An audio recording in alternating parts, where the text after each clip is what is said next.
Somewhere out in the dark, beyond every planet, there is a small machine falling away from us, and it will never come back. No fuel, no brakes, nothing to slow it down.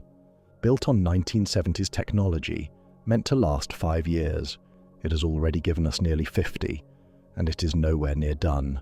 Soon its power fades, and it falls silent forever. But silence isn't the end of the story, because this machine doesn't stop when we stop hearing it. It keeps going, past the nearest stars, around the whole galaxy, through spans of time so long that the sun dies, the Earth is gone, and even the stars themselves burn out one by one. Its name is Voyager 1. Tonight, we follow it all the way to the end, 10 trillion years into the future. You'll see the strange, dying universe it's traveling through.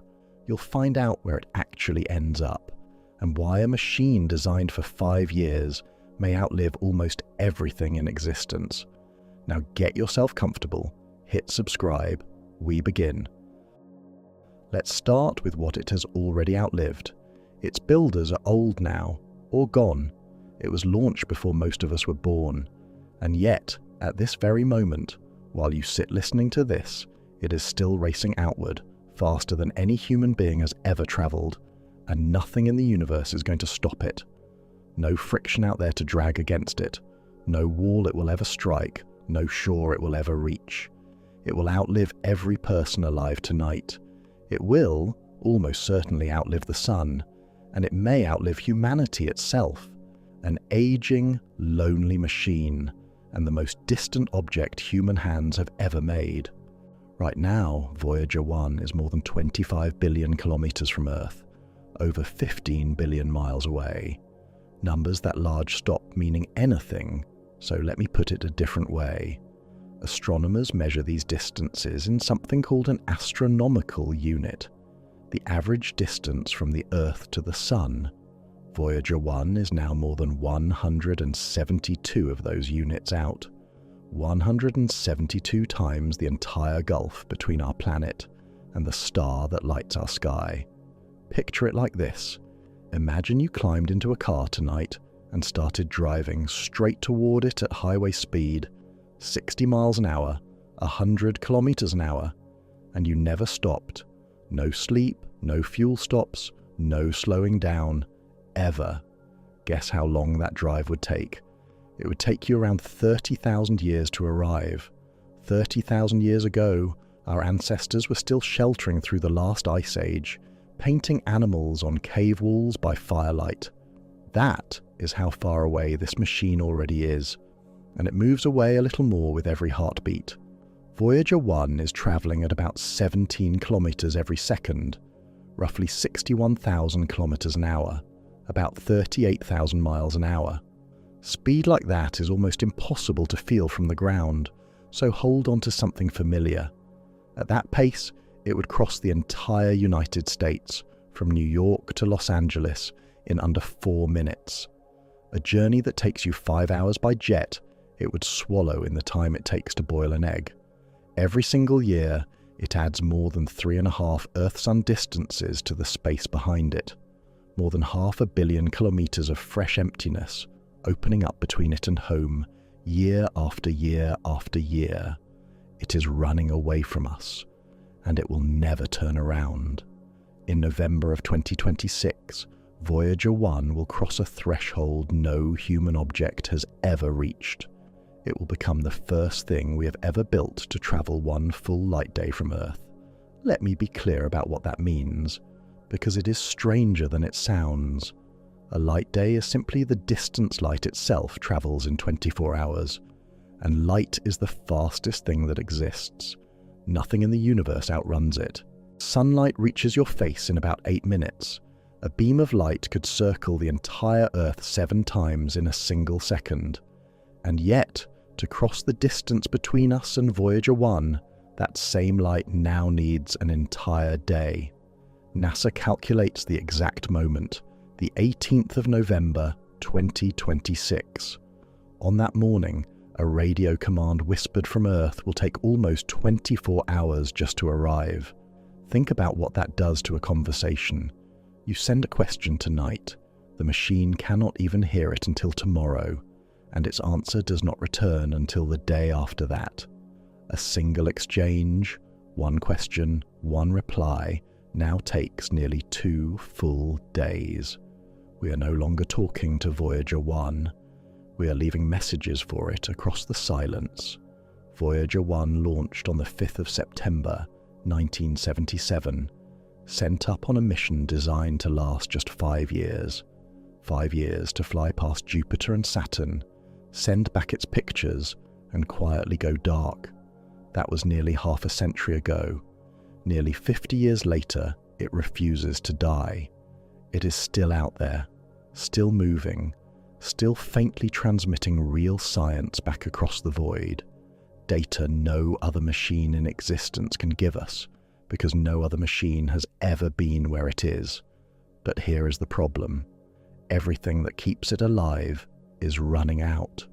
Voyager 1 has no solar panels. Out where it lives, the sun is just another distant star, too faint to power anything. Instead, its heartbeat comes from a small block of decaying plutonium, slowly turning the heat of its own radioactivity into electricity. The trouble is that heat fades a little more every year. The spacecraft loses about 4 watts of power annually, and it never gets them back. 4 watts sounds like nothing. On Earth, 4 watts is the glow of a single dim bulb in a refrigerator. But on Voyager 1, 4 watts is the difference between an instrument that lives and an instrument that dies.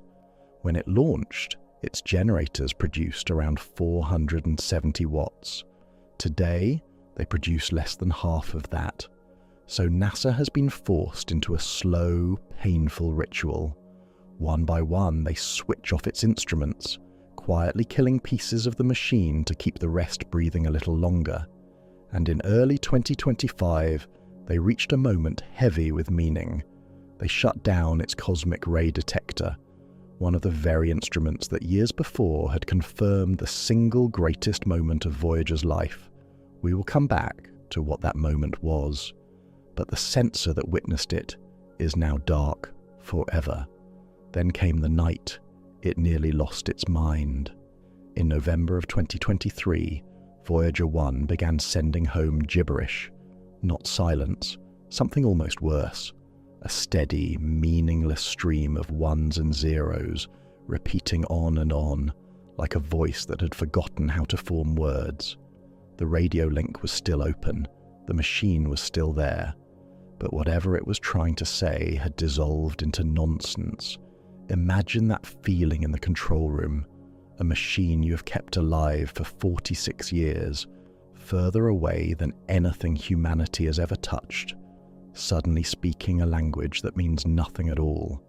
Engineers at NASA's Jet Propulsion Laboratory hunted for the cause across billions of kilometers of empty space, a diagnosis performed entirely by radio, with a full day of delay on every single test.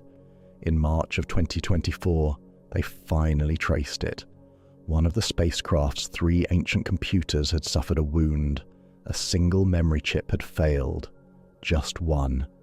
And that one dead chip happened to hold part of the code the computer needed to speak clearly. The chip could never be repaired. No one is going out there with a screwdriver. So the engineers did something that still sounds impossible.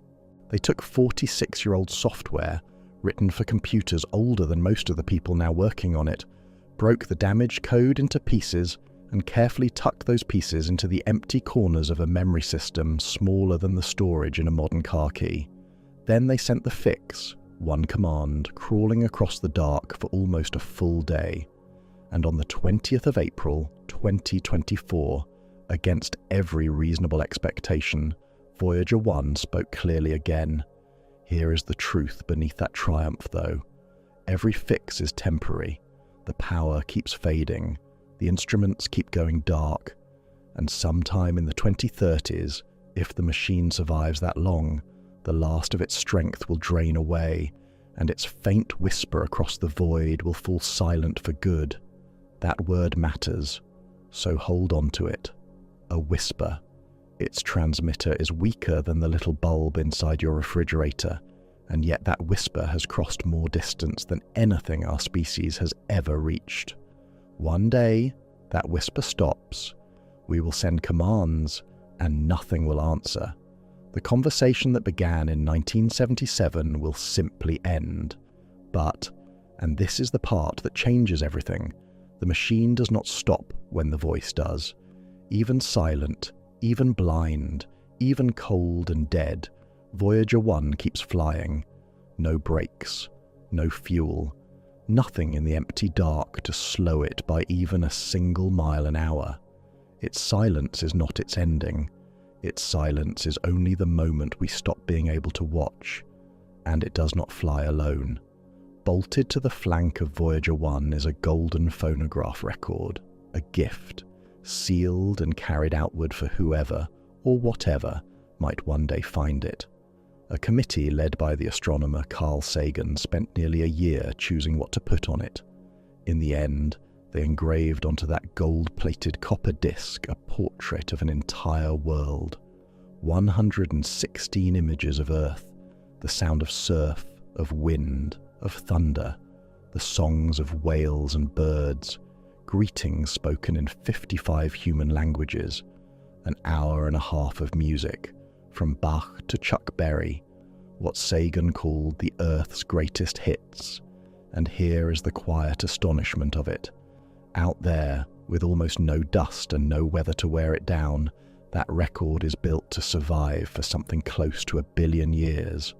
Think about that number against your own life. You may live for 80 years, 90 if you are fortunate. This record was made to outlast the human species, outlast recorded history, outlast nearly everything Earth has ever built. A message with a shelf life longer than the memory of the planet that made it. Sagan had a name for what they were doing. He called it casting a bottle into the cosmic ocean. Now, the moment that cosmic ray sensor witnessed before it died. In August of 2012, Voyager 1 crossed a boundary called the heliopause. To understand what that is, picture our sun as sitting inside an enormous invisible bubble. A bubble inflated by the constant wind of particles streaming off the sun in every direction. That bubble surrounds all of us, all the planets, everything we call home. And the heliopause is its outer wall. For a moment, imagine you were riding on Voyager 1 as it reached that wall. Around you, for your whole life, you had been swimming in the warm wind of your own star. Then, almost overnight, that wind vanishes. The particles from the sun fall away to nothing, and a colder, older rain of cosmic radiation from the wider galaxy surges in around you.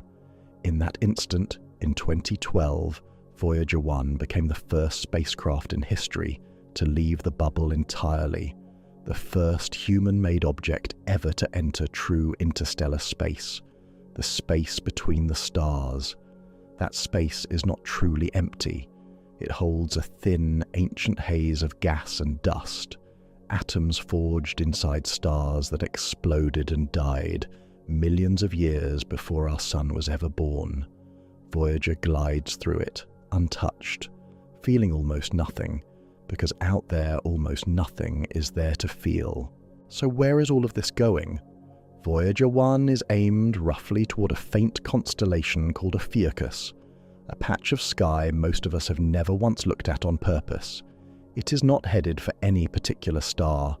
It is simply falling forward into the vast galactic dark, along a path no one plotted and nothing will correct. And now the strangest realization of all begins to settle in. Everything Voyager 1 has ever done, every planet it photographed, every discovery it made, every crisis it survived, the whole extraordinary story we have just walked through, all of it took less than 50 short years. 50 years. Less than a single human lifetime. But that is not its journey. That is only the beginning of its journey. Because Voyager 1's real story is not measured in years. It is measured in eons, in stretches of time so vast that human history barely registers as a single flicker within them. Voyager 1 is not going somewhere, it is going forever, and that changes the question entirely. The question was never really where it is tonight. The question is where it ends, 100,000 years from now, 1 billion years from now, 10 trillion years from now, when the sun is gone and the earth is gone, and perhaps we are gone with them. To even begin to answer that, we have to do something difficult. We have to leave human time behind completely and follow this silent machine into the deep future it is already racing toward. Following that machine into the deep future means facing one question first, a question that has been hiding underneath everything we have seen so far. How did something built to last just 5 years end up on a journey with no end at all? The answer does not begin in the far future. It begins with a stroke of cosmic luck, a moment that will not come again for lifetimes. Roughly once every 176 years, the 4 giant outer planets, Jupiter, Saturn, Uranus, and Neptune, drift onto the same side of the Sun and line up like beads strung along a curve. Let me put that number in human terms.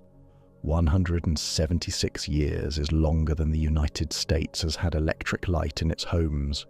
The last time these planets arranged themselves this way before Voyager, no one on Earth had ever seen a photograph, because photography did not yet exist. A window like that does not reward patience. It rewards being ready at the exact moment it opens.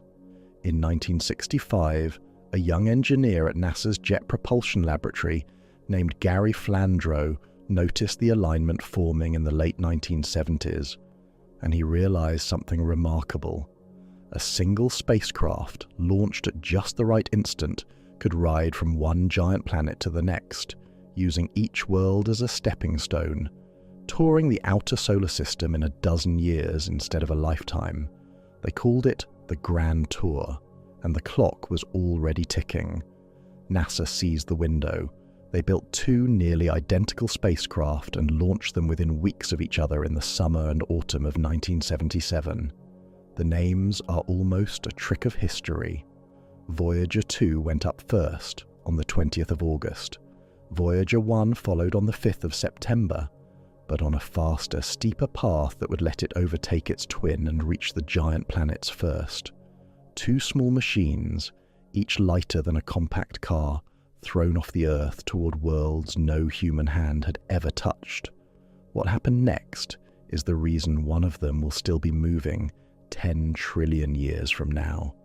In March of 1979, Voyager 1 reached Jupiter, the largest planet in the solar system, a world so vast that more than 1,000 Earths could fit inside it. And here, it performed a maneuver that sounds like something close to theft.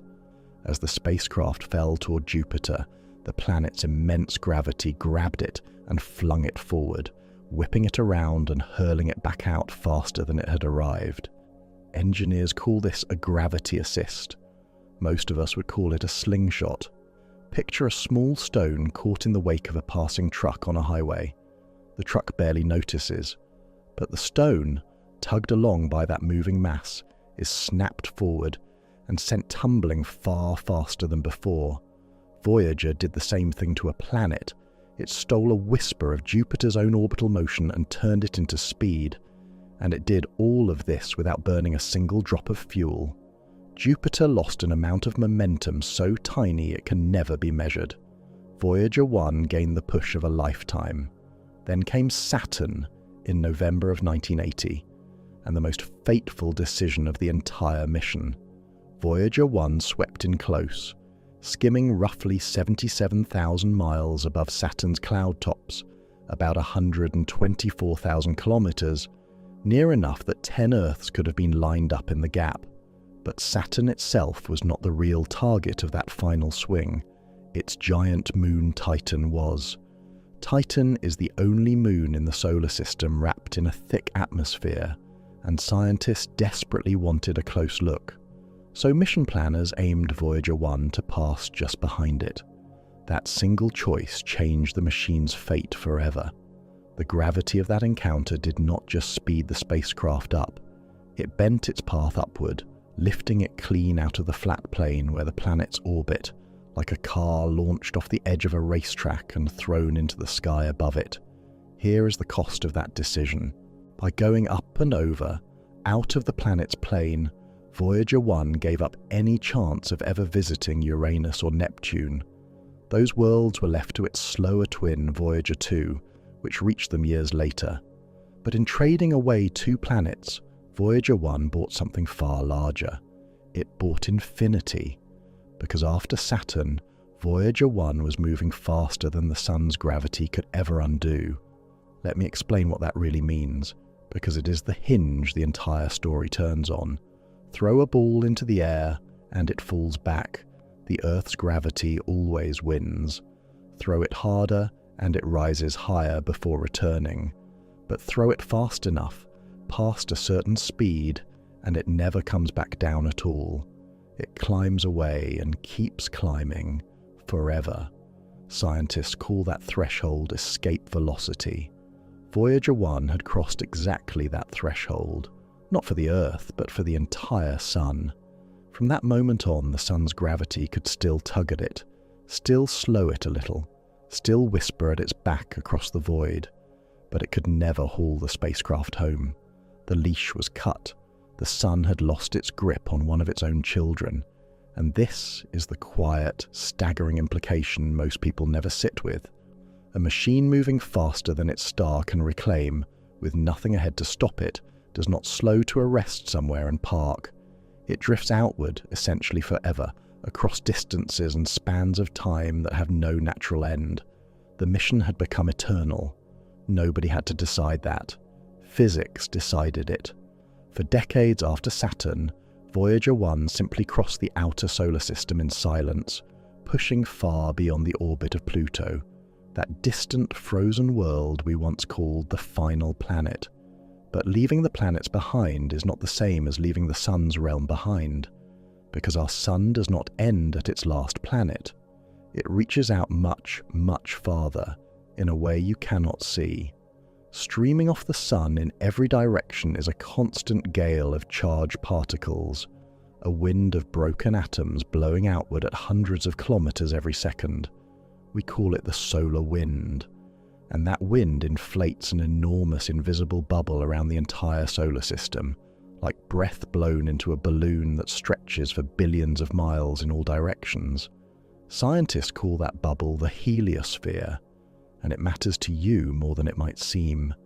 That bubble acts as a shield, deflecting much of the harsh cosmic radiation that streams in from the wider galaxy, a vast, invisible windbreak inside, which all the planets and every living thing on Earth have always sheltered. Voyager was about to reach the wall of that shelter and step outside it. The outer edge of that bubble has a name, the heliopause. Picture it as the exact surface where the Sun's outward wind finally loses its strength and slams to a halt against the thin gas drifting between the stars, the last shoreline of the Sun's wind, the place where the solar system, in one meaningful sense, ends. On the 25th of August, 2012, at about 121 times the distance from the Earth to the Sun, Voyager 1 reached that wall and passed through it. To feel how far out that is, remember that Pluto sits around 39 times the Earth-Sun distance from us. Voyager crossed the wall roughly 3 times farther out than Pluto ever wanders, so distant that even light, sprinting across space at its impossible pace, needed about 17 hours to reach the spacecraft at that moment. And the crossing did not happen quietly. It announced itself. For a moment, place yourself aboard that spacecraft as it happened. For 35 years, you had been swimming in the warm wind of your own star. Then, almost overnight, that wind vanishes. The particles from the Sun fall away to nothing, and a colder, older rain of cosmic radiation from the wider galaxy surges in around you. In that instant, in 2012, Voyager 1 became the first spacecraft in history to leave the bubble entirely, the first human-made object ever to enter true interstellar space, the space between the stars. That space is not truly empty. It holds a thin, ancient haze of gas and dust, atoms forged inside stars that exploded and died millions of years before our sun was ever born. Voyager glides through it, untouched, feeling almost nothing, because out there, almost nothing is there to feel. And the instruments found something genuinely surprising out there. As Voyager crossed the boundary, the plasma around it, the thin soup of charged particles, did not thin out. It grew denser, more than 40 times denser than the gas in the outer edge of the sun's bubble it had just left. Sit with how strange that is for a second. The sun's own territory turned out to be emptier than the empty space beyond it. But before you imagine some thick, dangerous fog pressing against the spacecraft, understand what dense means out here. Even at 40 times denser, that interstellar plasma is so sparse that a space the size of a sugar cube holds only a tiny fraction of a single particle. Compare that to the air in the room around you right now. Every sugar cube of it packed with tens of quintillions of molecules, so many that the number is meaningless to say aloud. The densest patch of interstellar space Voyager has ever touched is still a purer emptiness than any vacuum we can create in any laboratory on Earth. So Voyager glides through it untouched. It feels almost nothing. The haze parts around it like fog around a ship that never slows. And here is where almost everyone gets Voyager wrong, including for years most of the headlines written about it. When Voyager crossed the heliopause in 2012, we celebrated it as the moment the spacecraft left the solar system. It made a better story that way, but it is not quite true, because our solar system has more than one edge, and Voyager has only crossed the first of them. Let me be precise about what we mean, because the distinction is stranger than it sounds. The heliopause is the edge of the sun's wind, the boundary of that magnetic bubble we just walked through, but it is not the edge of the sun's gravity. And far, far beyond the reach of the solar wind, the sun still quietly holds sway over a vast, ghostly structure that Voyager has not even begun to enter. Its name is the Oort cloud.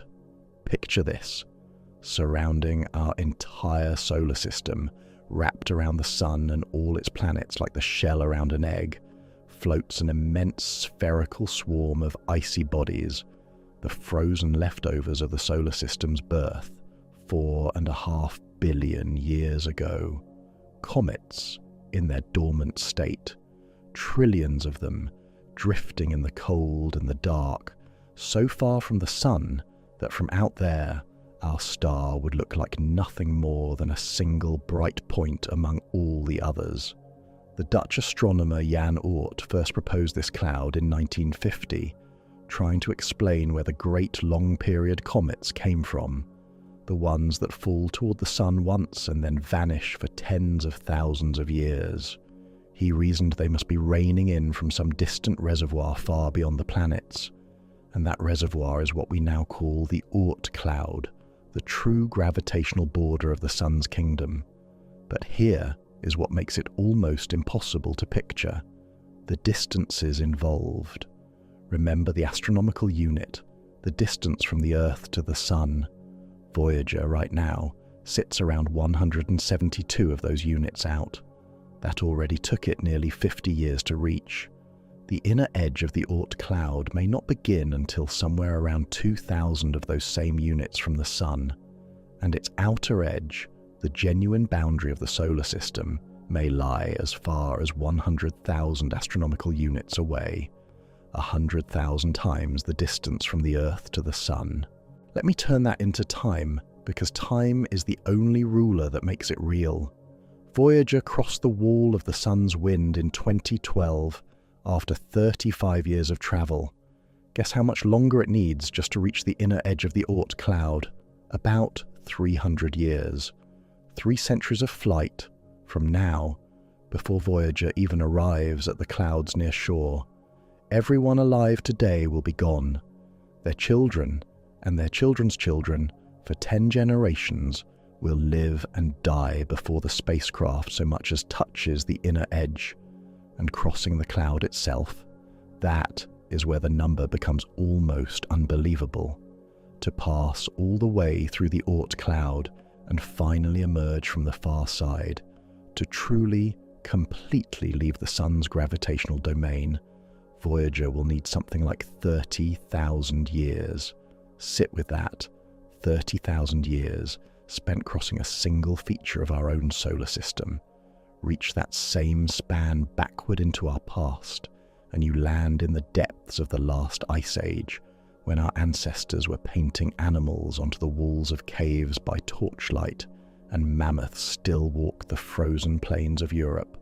Everything we call human history, every city, every empire, every word ever written, has unfolded in a fraction of the time Voyager will spend simply travelling through the shell of comets at the edge of its own home system.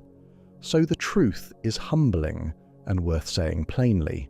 Voyager has entered interstellar space, the space between the stars, where the sun's wind no longer reaches, and yet, at the very same time, it has not left the solar system at all. By the measure of gravity, it is still deep inside the sun's realm, and it will remain so for the next 30,000 years. Both things are true at once. That is how staggeringly large our own tiny corner of the galaxy really is. But do not imagine Voyager ploughing into a dense wall of ice and rock, dodging comets like an asteroid field in a film. The reality is almost the opposite, and far more lonely. The Oort cloud may hold trillions of objects, yet it is spread across such an unimaginable volume of space that its members drift on average tens of millions of kilometers apart, or more. Voyager could sail straight through the entire cloud, and in all likelihood never come within sight of a single one of them. It is less a swarm than a vast, near-empty haze, a cloud in name, but emptier than any silence you have ever stood in. So Voyager drifts on through the last, ghostly outskirts of the sun's kingdom, silent, unhurried, thousands of years from the true edge.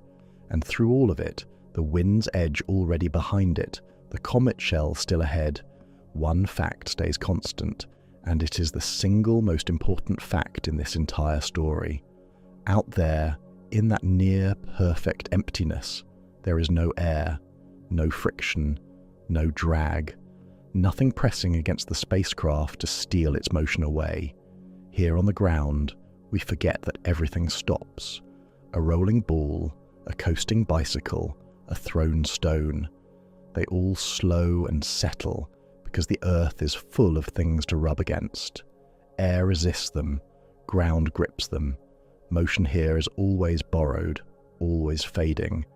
Picture a hockey puck sliding across fresh ice. It glides far because ice is smooth and offers little to hold it back. Now imagine that ice stretching outward with no roughness at all, no edge, no end, a frictionless sheet running on forever. That puck would never stop, not in a mile, not in a billion miles. It would simply keep going. That is Voyager 1's reality. In deep space, an object in motion stays in motion, not as a poetic idea, but as an iron law of physics that has held since the universe began. So Voyager will not gently coast to a halt somewhere out in the dark. That is the crucial thing to understand. Its speed today, around 17 kilometers every second, is, for all practical purposes, its speed tomorrow, its speed in 1,000 years, its speed 1 trillion years from now. And so we arrive at the strange truth at the heart of everything.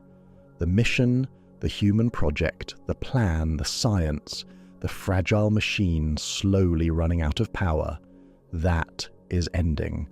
Sometime in the coming decade, the last whisper falls silent, and our part in the story is over.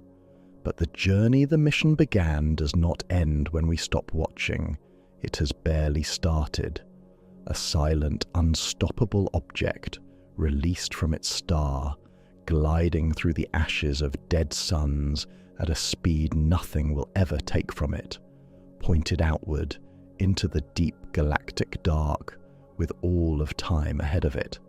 The question is no longer whether it keeps going. We know that it does. The question is what it will meet out there.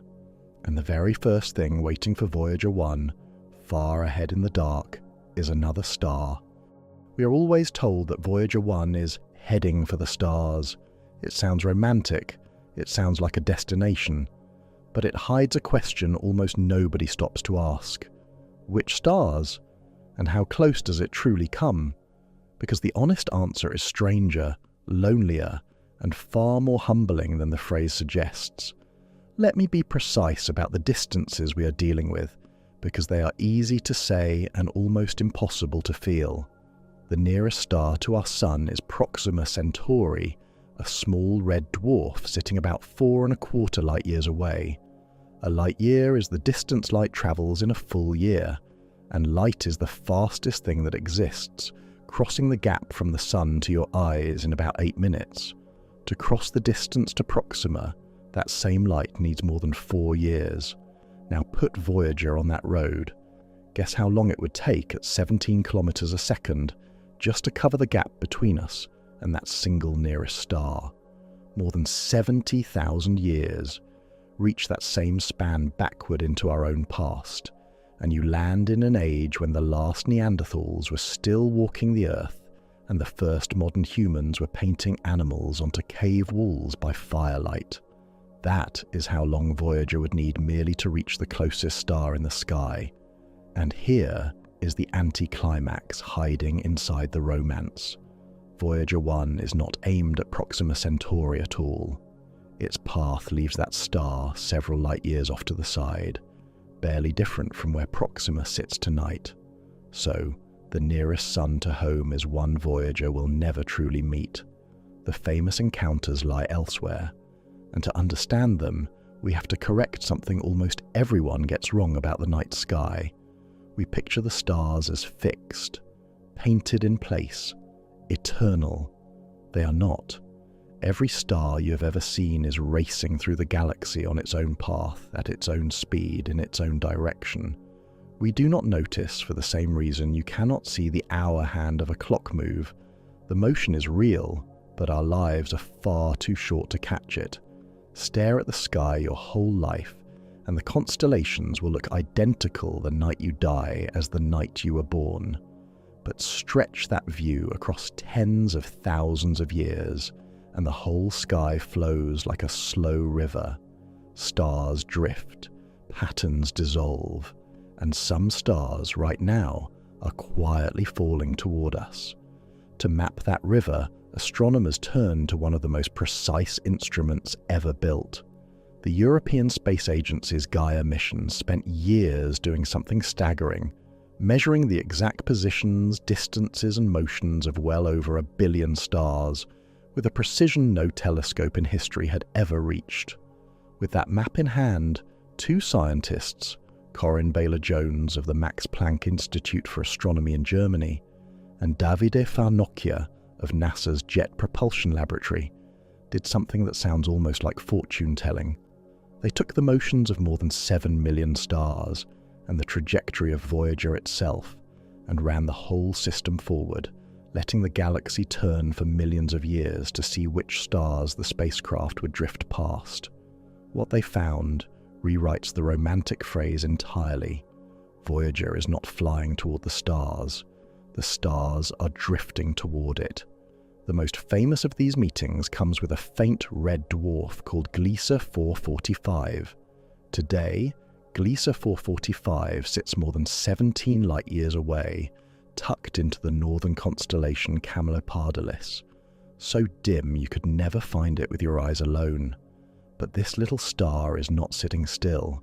It is rushing straight toward our solar system at roughly 120 kilometers every second. Sit with that speed for a moment against Voyager's own. Our spacecraft crawls outward at 17 kilometers a second. Gliese 445 is barreling inward at more than 7 times that pace, and this produces one of the most quietly astonishing facts in the entire story. In about 40,000 years, Voyager 1 will pass within roughly 1.5 to 1 3/4 light-years of Gliese 445, its closest brush with any known star for a very long time. 40,000 years, again, is the same distance back to the age of the last Neanderthals. At that moment, the probe will actually be nearer to Gliese 445 than to our own Sun. Home will have become just another point of light behind it, and this stranger will have become its closest star. But here is the twist most people miss. Voyager is not really the one doing the travelling in that encounter. The star covers most of the distance. Gliese 445 comes rushing to Voyager faster than Voyager ever moves toward it, the mountain walking to the wanderer rather than the other way around. And yet, even 1.5 light-years is not a meeting. Let me be honest about that gulf. 1.5 light-years is still nearly 9 trillion miles, around 14 trillion kilometers of empty black space between the spacecraft and the star. If Gliese 445 were a lighthouse, Voyager would pass it not down the coast, but somewhere over the curve of a distant, unseen horizon. No warmth reaches it, no planet greets it. It slides through the dark, and the star slides on, and they never truly touch. So if that is the famous encounter, you might wonder, does Voyager ever come genuinely close to anything? It does, but we have to look much, much further ahead. Deep in that Gaia data, Baylor Jones and Farnokia found the real prize, not for tens of thousands of years, but for roughly 302,700 years from now. At that unimaginably distant date, Voyager 1 is projected to pass a star catalogued as TYC 3135521, and this time the distance shrinks to something remarkable, about 3/10 of a parsec. A parsec is just an astronomer's larger yardstick, equal to about 3.25 light-years. So 3/10 of a parsec works out to just under a single light-year. After 300,000 years of drifting, Voyager finally slips within 1 light-year of another sun. To feel how far into the future that is, look the same distance back through our own story. 300,000 years ago, your species had only just appeared. The oldest fossils we have ever found of a human being like you date to right around that time. Everything we call history, every empire, every language, every face you have ever loved, fits many times over inside the span Voyager still has to travel before that single close encounter. And close here means something real for the first time. At just under a light year, Voyager might actually brush the outermost edge of that star's realm, grazing the faint frozen cloud of comets that a star like this could hold in the deep dark far beyond its planets, if it has one at all. For one silent moment, 300 millennia from now, Voyager 1 may drift through the very outskirts of another star system, and then keep going. Now, here is where I have to be careful with you, because certainty at these depths of time is an illusion. Different studies, using slightly different data, give different answers. Some put the Gliese 445 encounter at 40,000 years, others closer to 44 or 46,000. Even TYC 3135521 one comes with a warning. It may be a double star, which would make its measured motion unreliable, and its whole encounter uncertain, and this problem only deepens the further we look. Every tiny error in a star's measured speed compounds over the ages, like aiming a rifle at a target and being off by a hair, harmless up close, but a miss by miles at great distance. Deep time blurs everything. The farther ahead we push, the more the predictions dissolve into probability. So scientists step back and ask a different, sturdier question. Not which star, but how often. Statistically, Voyager drifts past stars at roughly the same rate our own sun does as it moves through the galaxy, and that rate is knowable. On average, a wandering object like this will pass within 1 parsec, about 3¼ light years, of some star roughly once every 50,000 years. Come in 10 times closer, and the encounters grow far rarer.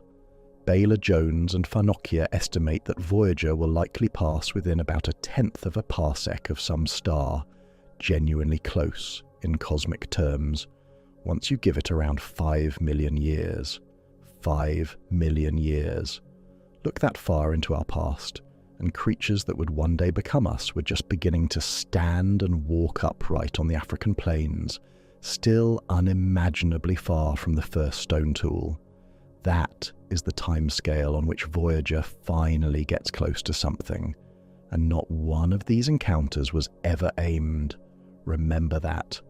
No one pointed Voyager at Gliese 445, or at TYC 3135521, or at any star at all. It was flung outward by Saturn's moon and simply let go. It drifts, and the galaxy, turning slowly around it, decides on its own which suns will one day cross its path, and through every one of these silent passings, something rides on Voyager's flank, unchanged and unheard. The golden record. That gold-plated message from a world the spacecraft left behind. Its faint voice to Earth will have fallen silent for tens of thousands of years by the time it nears Gliese 445, the whisper long gone.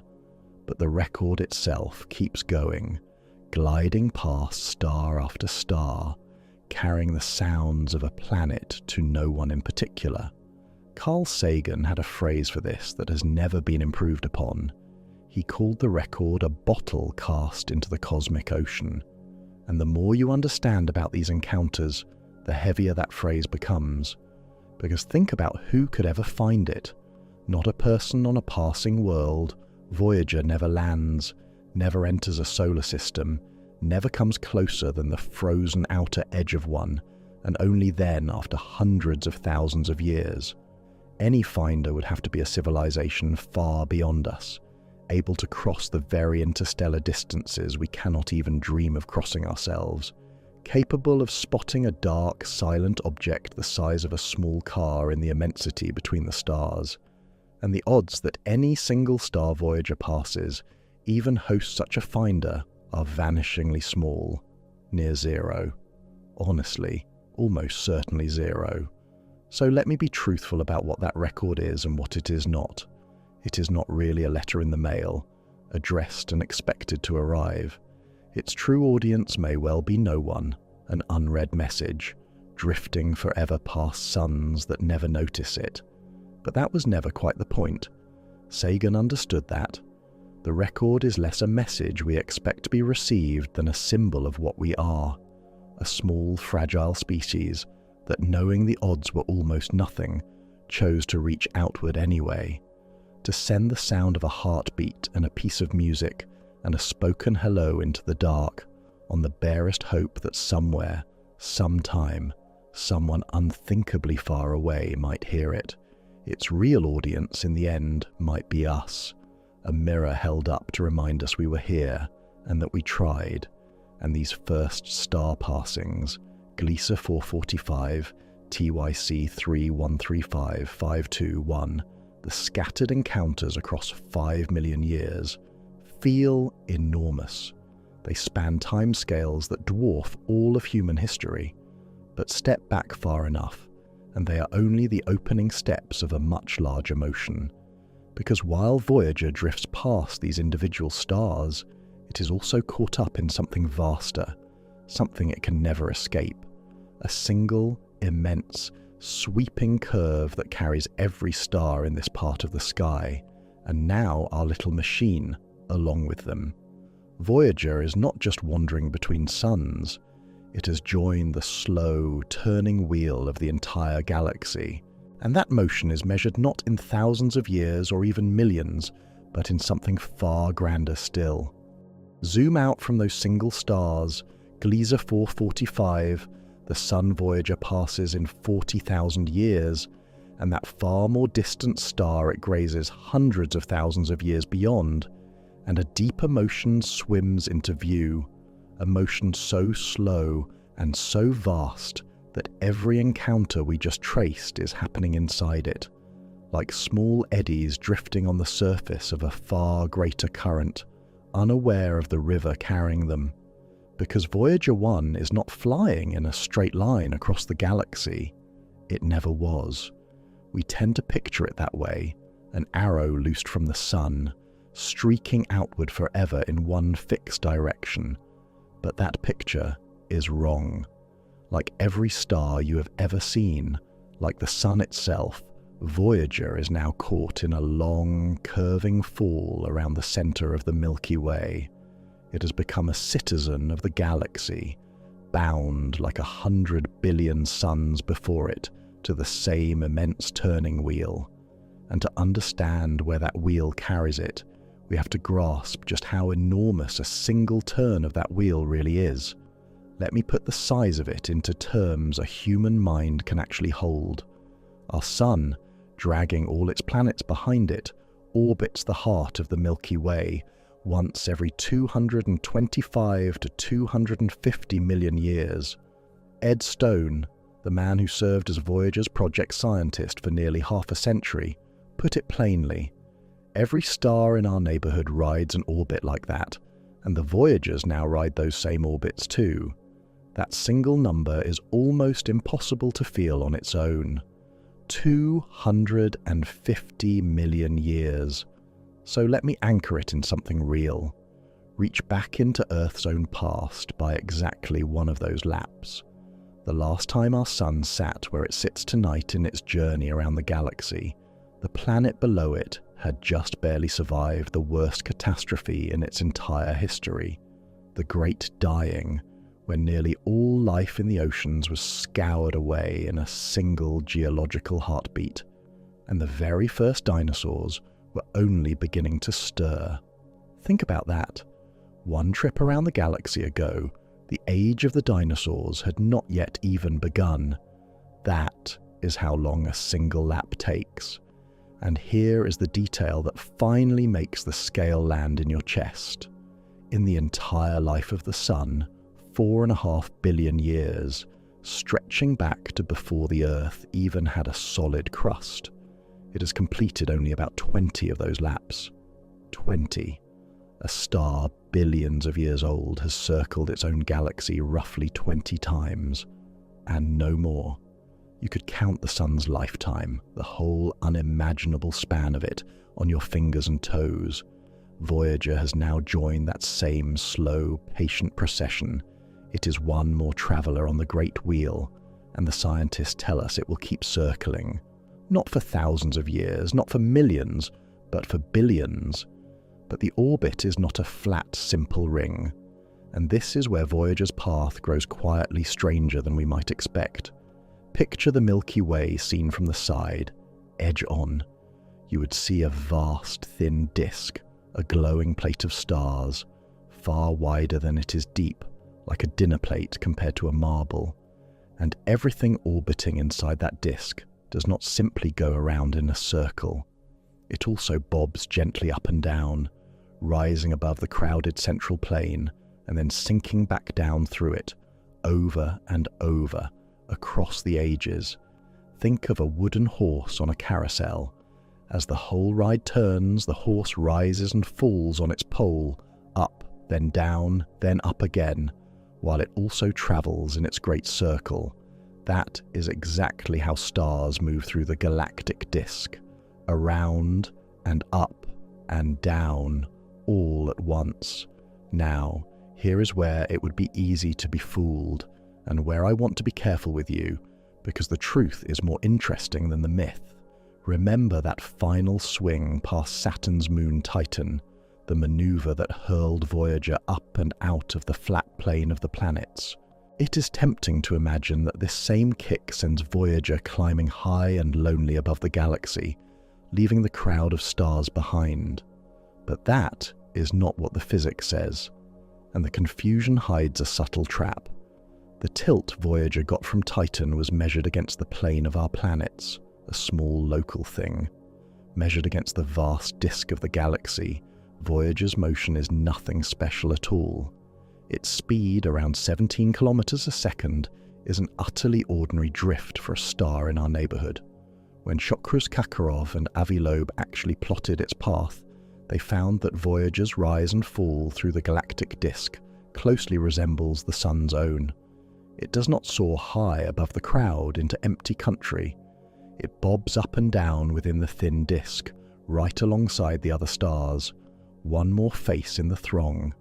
So Voyager is not an exile rising above the galaxy. It is a citizen moving with it, which, in its own way, is the more haunting picture. Not set apart, simply carried, forever, in the great river of stars. For a long time, no one had mapped exactly where that long fall would carry it. Charting a spacecraft's path a few thousand years ahead is hard enough. Charting it across the deep future, through the shifting gravity of an entire galaxy, seemed almost beyond reach. Then, not long ago, a physicist at Harvard named Avi Loeb asked one of his undergraduate students, Shokros-Kakarov, a deceptively simple question. Where will Voyager be in the far future?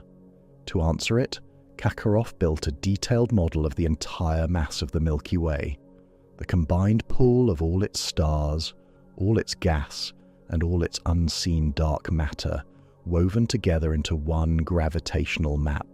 Then he ran the spacecraft's orbit forward through that map, not for the tens of thousands of years earlier studies had managed, but for billions.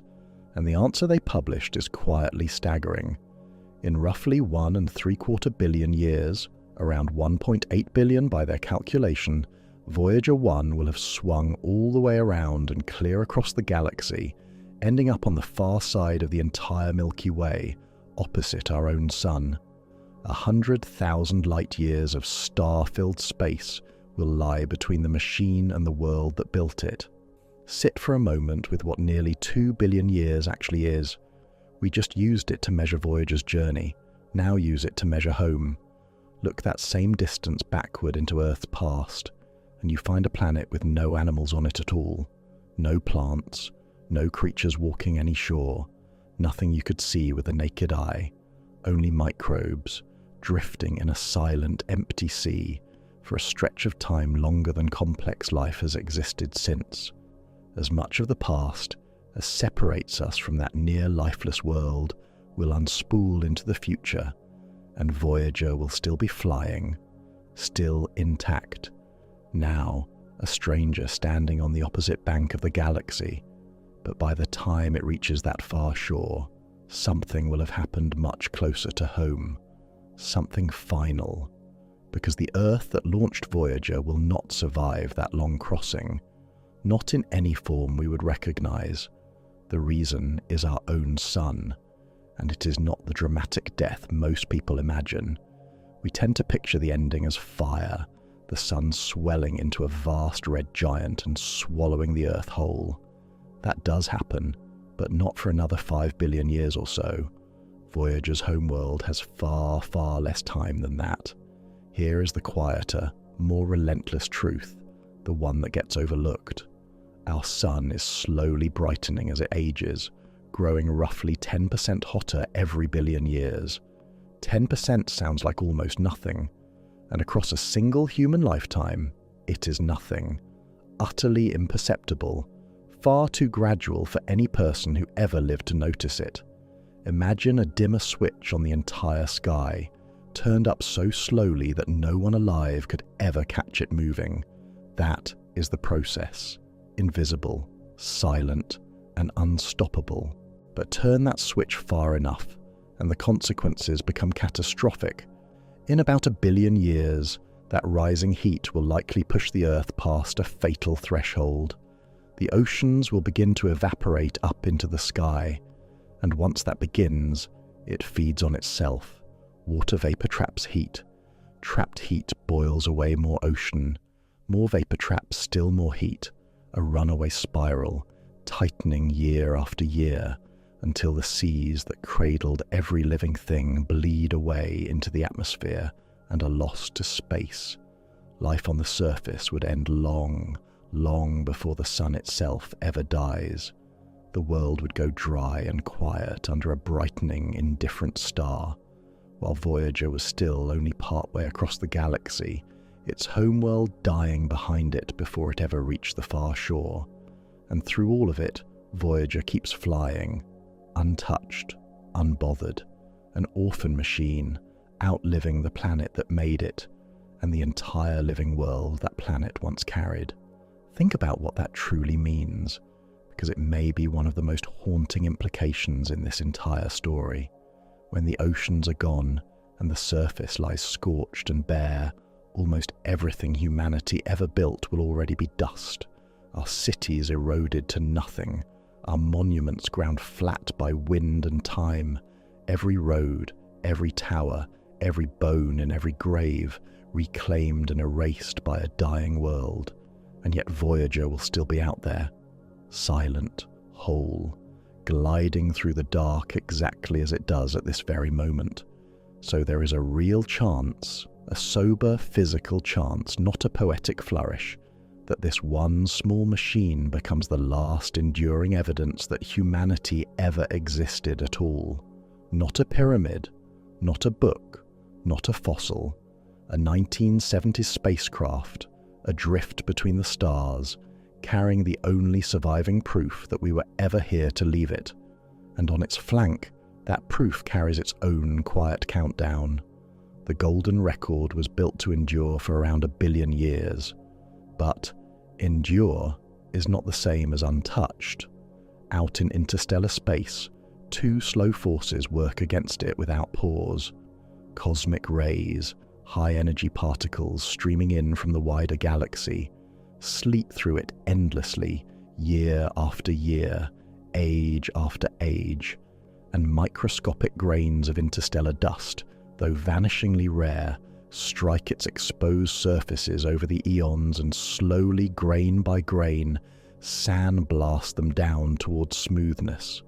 But the record's makers thought about deep time in a way that still gives me chills. Electroplated onto its cover, in a patch barely 2 centimeters across, about the width of a coin held between your fingers, they placed an ultra-pure sample of uranium. That uranium is a clock. It decays at a fixed, unchangeable rate, half of it turning into other elements over roughly 4.5 billion years, a span nearly as long as the Earth itself has existed. So any finder, at any point in the deep future, could measure how much uranium was left against how much had already decayed and read, like counting the rings inside a felled tree, exactly how long the record had been drifting since it left our hands. They built a message meant to keep its own time across billions of years, a letter that tells you how old it is.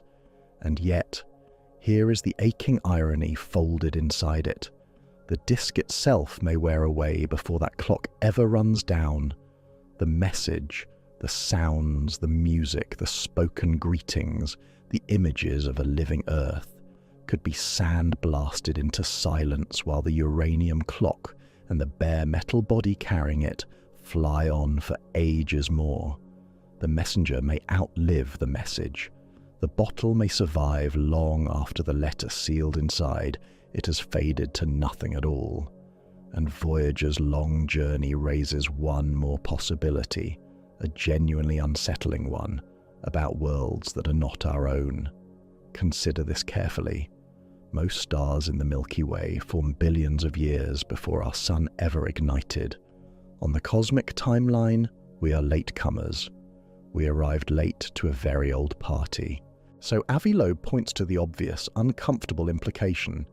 If any young civilization out there ever did what we have just done, flung a simple probe out of its home system 1 billion or more years ago, then that probe would have had more than enough time to drift clear across the galaxy and arrive, silently, right here in our own cosmic backyard. Some such object could, in principle, already be here, and this is no longer pure speculation. In 2017, astronomers spotted something passing through our solar system that had unmistakably come from beyond it, an object we named Oumuamua, the first confirmed interstellar visitor humanity ever caught in the act, and it was not the last.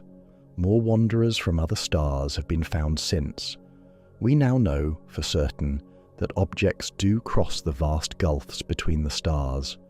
The traffic is real, the road is open, and Voyager stands as living proof of the most humbling part of all, that even a young species, barely out of its own cradle, can fling a piece of itself across the galaxy. If we could manage it, so could others, perhaps long, long ago. So around the galactic core Voyager goes, silent, patient, moving faster than any human being has ever moved, and utterly indifferent to the fact. One orbit, then another, then dozens more, as millions of years fall away like nothing at all. A machine keeping perfect, mindless rhythm with 100 billion suns, rising and falling through the disk, crossing from one shore of the galaxy to the other, and back again and again. But here is the thing this orderly, endless-seeming dance quietly conceals. It cannot last forever. Ed Stone himself named the reason, almost in passing, as if it were a footnote. The Voyagers will circle for billions of years, he said, until a collision with another galaxy disrupts them. A collision. Because something enormous is already moving toward us, out there in the dark. It has been closing the distance for a very long time, and in the deep future that Voyager is now flying into, the galaxy it calls home, the very wheel that carries it, may be torn apart entirely. A collision with another galaxy. That was the reason Ed Stone gave for the end of Voyager's long, orderly dance, spoken almost as a footnote, as if the fate of an entire galaxy were an ordinary settled fact. And for years, that is exactly how it was treated. Absolute certainty.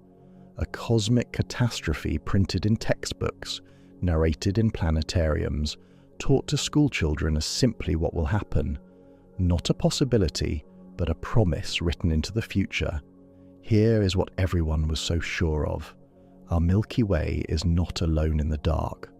Out there, another vast spiral of stars has been drifting toward us for billions of years. The Andromeda Galaxy, the nearest great galaxy to our own, a wheel of 1 trillion suns turning silently in the deep. Right now, Andromeda hangs about 2.5 million light-years away. That number means almost nothing spoken aloud, so hold on to this instead. The light that astronomers photograph Andromeda with tonight left that galaxy 2.5 million years ago, back when the earliest members of our own human lineage were only just beginning to walk upright on the African plains, before our species existed at all. That ancient light is only now arriving at our telescopes. That is how far away it sits. And yet, across all that emptiness, Andromeda has been falling toward us this whole time, closing the gap, drawn inward by gravity, the same quiet force that holds your feet to the floor beneath you right now, reaching across millions of light years to pull two giants together. In 2012, astronomers believed they had finally sealed the case. Using the Hubble Space Telescope, a team led by Roland van der Marel measured something no one had ever pinned down before. Not just how fast Andromeda was rushing toward us, but its sideways drift, its true sliding motion across the sky. That was the missing piece of the puzzle. And when they fed those new measurements into their models, the answer came back stark and confident. A head-on collision. In roughly 4.5 billion years, the two galaxies would slam together and begin to merge, grinding, over further billions of years, into a single shapeless swarm of stars. Astronomers even gave that future monster a name, half in jest and half in dread. Milky Way, the fused corpse of two galaxies wound into one. Now here is the part that catches almost everyone off guard. When galaxies collide, the stars inside them almost never actually crash into one another. Let me explain why, because it reveals something staggering about how empty a galaxy truly is. Picture our sun shrunk down to the size of a single grain of sand held between your fingers. On that same scale, the very nearest star to it, the next grain of sand over, would sit not millimeters away, not even a hand's width away, but tens of kilometers distant, miles upon miles of empty space between two tiny specks. A galaxy is not a dense crowd of stars packed shoulder to shoulder, the way the night sky tricks us into believing. It is a scattering of sand grains strewn across an entire ocean of darkness. So when two galaxies drift through each other, they mostly drift through, grain sailing silently past grain, almost nothing ever touching.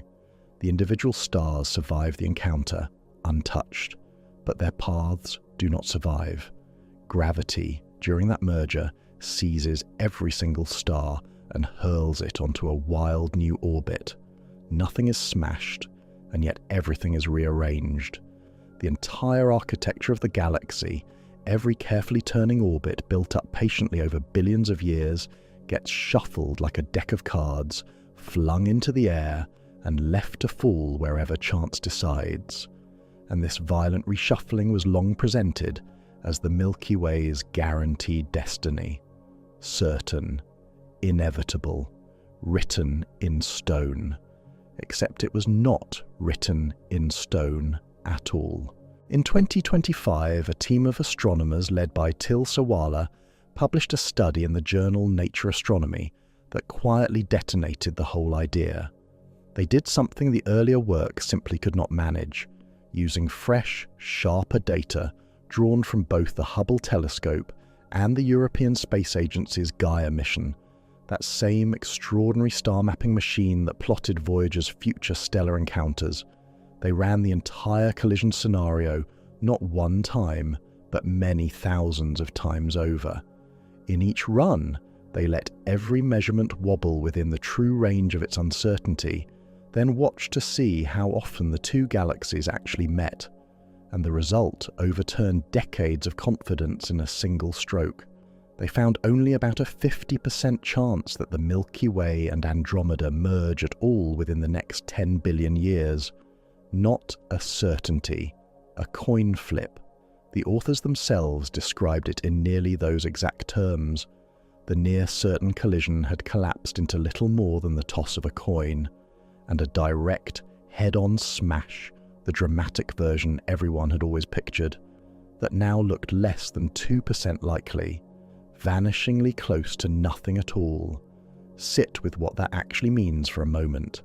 A cosmic event taught for more than a decade as the fixed, unavoidable fate of our galaxy may, in truth, simply never happen. So what did the earlier astronomers overlook? The culprit turns out to be a smaller galaxy that most people have never even heard of, the Large Magellanic Cloud. It is a bright companion galaxy that orbits our own, close enough to be seen with the naked eye from the southern skies of Earth, a soft smudge of light, low against the stars. For a long time it was treated as a minor supporting player in the drama. It is nothing of the sort. The newer models revealed that the Large Magellanic Cloud pulls on the Milky Way from the side, tugging our entire galaxy slightly off its collision course with Andromeda. Think of a small hand resting on the steering wheel of a car that is drifting toward a head-on crash. One gentle, steady nudge, just enough to change where the whole vehicle finally ends up. That sideways pull, ignored in the earlier work, is enough on its own to swing the outcome from near certainty all the way to genuine uncertainty. And if the merger with Andromeda does eventually come, the new work suggests it might not arrive for something like 8 billion years, far, far later than the confident 4.5 billion once quoted so widely. So here is the honest answer, the one that science actually holds today. Our galaxy's ultimate fate is open, genuinely, completely unresolved. We do not know whether the Milky Way ends its long life fused into a single giant with Andromeda, or sails onward alone through the deep future. The old certainty is gone, and nothing certain has risen to take its place. But do not mistake that uncertainty for safety, because another collision is already coming, and this one is far harder to escape. Long before Andromeda ever arrives, if it arrives at all, the Milky Way will turn upon its own companion. That same large Magellanic Cloud, the little galaxy now steering us clear of Andromeda, is itself doomed. Our galaxy's gravity is steadily dragging it inward, and current modelling suggests the Milky Way will swallow the large Magellanic Cloud whole within about 2 billion years. Not a distant, hazy maybe, a near certainty, and a far closer one than anything involving Andromeda. 2 billion years, and Voyager will be there for it, still flying, still intact, still circling the galactic core exactly as it does at this very moment, a silent witness bolted into the machinery of the galaxy. And every one of these upheavals, the swallowing of the Magellanic Cloud, and perhaps one distant day the merger with Andromeda, reshapes the orbits of everything inside the galaxy. Every star, every drifting sunless world, and every silent, long-forgotten machine caught in the flow. Remember, in a galactic collision, nothing has to physically strike Voyager for its fate to be rewritten. Gravity alone does all the work. The combined pool of billions of rearranging stars reaches out invisibly and flings wanderers onto entirely new paths, and Voyager is nothing more than one additional grain of sand caught in that slow, silent storm of shifting gravity. Where might it go? Almost anywhere.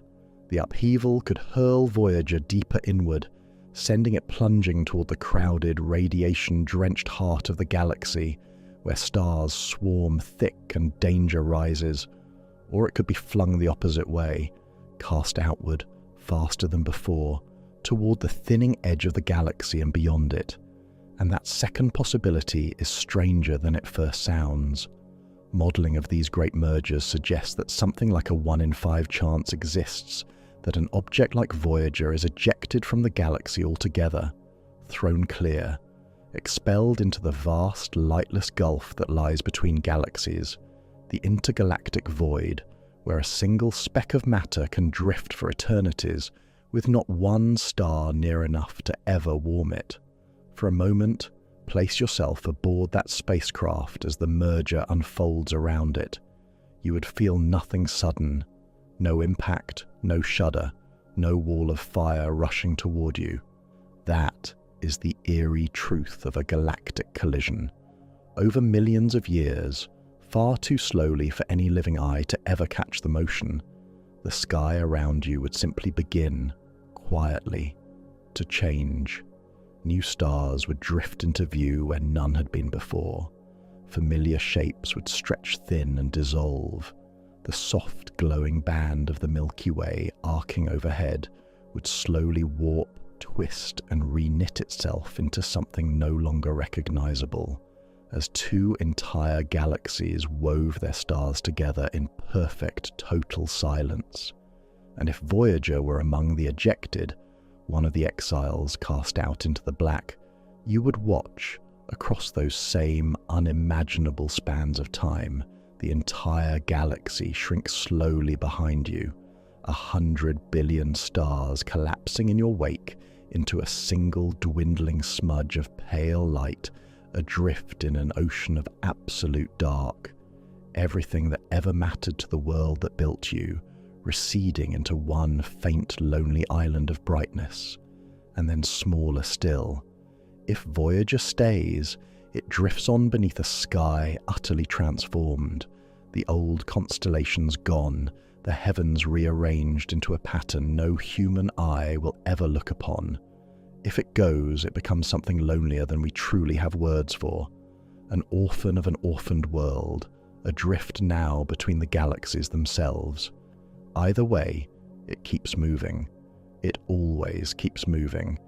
And by now, more than 1 billion years into its journey, through all of this cosmic reshuffling, something quiet and final has almost certainly happened to the thing bolted to its side. The Golden Records message is likely already gone. Remember that slow erosion we traced earlier? The endless sleet of cosmic rays, the rare stray grains of interstellar dust sandblasting its surface across the ages. Given 1 billion years and more of that patient, ceaseless wearing, the fine grooves that hold the sounds of Earth, the music, the spoken greetings in 55 tongues, the laughter, the heartbeat, the songs of whales, have almost certainly been scoured down into smoothness, erased, the letter slowly dissolved clean off the page, and yet the hulk itself flies on. The body of Voyager, its aluminum, its copper, its bare metal skeleton, is far tougher and far more enduring than the delicate grooves it once carried. Long after the message has faded away into silence, the messenger survives. It keeps crossing the dark. It keeps riding its scrambled, reshuffled orbit. It keeps simply existing, carrying a message that no longer exists to be read. This is the strange, aching truth we first glimpsed ages ago, now grown almost unbearable in scale. The messenger may outlive the message by a margin so vast it defeats the imagination. Not by years, not by centuries, not even by millennia, but by ages heaped upon ages. A bottle still sailing the cosmic ocean, long, long after the letter sealed inside it has washed to blank, and through every part of it, the swallowing of one galaxy, the possible merger with another, the ejection into the void, the slow death of its own message, Voyager feels nothing, knows nothing. It does not mourn the world that made it, nor the record going silent on its flank, because it was never built with the capacity to mourn anything at all. It simply continues. A patient, mindless traveller, wholly indifferent to catastrophe, wholly indifferent to loss. And that indifference, strangely, is its one great gift. It is the very reason it survives what nothing living ever could. So we have followed Voyager through the collision of galaxies and out the far side of it, still flying, whether inside a transformed and rewoven Milky Way, or exiled into the endless black between the stars. But everything we have watched so far, staggering as all of it is, has taken place while the universe was still young, still bright, while stars were still being born in their billions, while the galaxies still blazed with fresh light. That will not always be true, because the deepest strangeness waiting in Voyager's future is not a collision, and it is not an ejection into the void. It is something slower and quieter and far more absolute than either. Ahead of it lies an age when the stars themselves begin to fail, first one by one, and then in their countless billions, until the lights of the universe start going out, for good, and never return, and Voyager will still be flying, onward into a cosmos slowly and silently surrendering to the dark. A cosmos slowly surrendering to the dark, that is where Voyager is headed, and to follow it all the way there, to the 10 trillion year mark this whole journey has been reaching toward, we have to do something the human mind was never built to do. We have to let go of every sense of scale we own, because 10 trillion years is not a big number. It is a number that quietly breaks the tools we use to understand numbers at all. Let me give you the one comparison that makes it land. The entire universe, everything, from the Big Bang until this very moment, is about 13.8 billion years old. That already sounds endless. But hold it against the future we are about to enter, and something strange happens. 10 trillion years is more than 700 times the current age of the universe. Everything that has ever happened, every star that has ever burned, every galaxy that has ever formed, the entire history of the cosmos from its first instant to now, all of it fits into less than a single one of those 700 parts. Think of the whole life of the universe so far as one single day, from midnight to midnight. On that scale, 10 trillion years would be nearly 2 full years. We are not even one day into a story that runs for years. The universe, staggering as it seems to us, is still a newborn, barely opened its eyes, and here is the part that unsettles even the astronomers who study it. We instinctively feel that we live in an old universe, a mature one, deep into its story, but we do not. If the cosmos runs its full course, then everything that has ever existed, everything we have ever named or measured or loved, has happened in the faintest opening sliver of time. We are not the late chapters of the universe. We are the first sentence of the first page. So keep that scale in your pocket as we go, because we are about to walk straight into those years, one enormous step at a time. And it changes how you have to see Voyager. We keep calling it old, a 1970s machine, nearly 50 years into its journey. But measured against where it is going, Voyager has not even begun. To understand what dies in the deep future, we first have to name what we are living inside right now. Astronomers call our present epoch the stelliferous era, a lovely, precise word that simply means filled with stars. It is the age of starlight, the chapter of cosmic history in which stars are born, live, shine, and die, and in which nearly all the light and warmth in existence comes from that endless cycle of stellar fire. We tend to assume this is just how the universe is. Stars overhead, sun on your skin, light everywhere. Permanent, eternal, but it is not eternal. It is a phase, and it has an ending. Two astrophysicists, Fred Adams and Greg Laughlin, spent years mapping that ending in careful, sober detail, first in a landmark scientific paper, and later in a book called The 5 Ages of the Universe. They did not gaze into a crystal ball. They simply took the known laws of physics, the same laws that explain a candle flame or a nuclear reactor, and followed them forward relentlessly into the deep future. And what those laws predict is a universe that slowly, inevitably runs out of light. Here is how the lights go out. Not all stars die on the same schedule, and the difference between them is the whole story.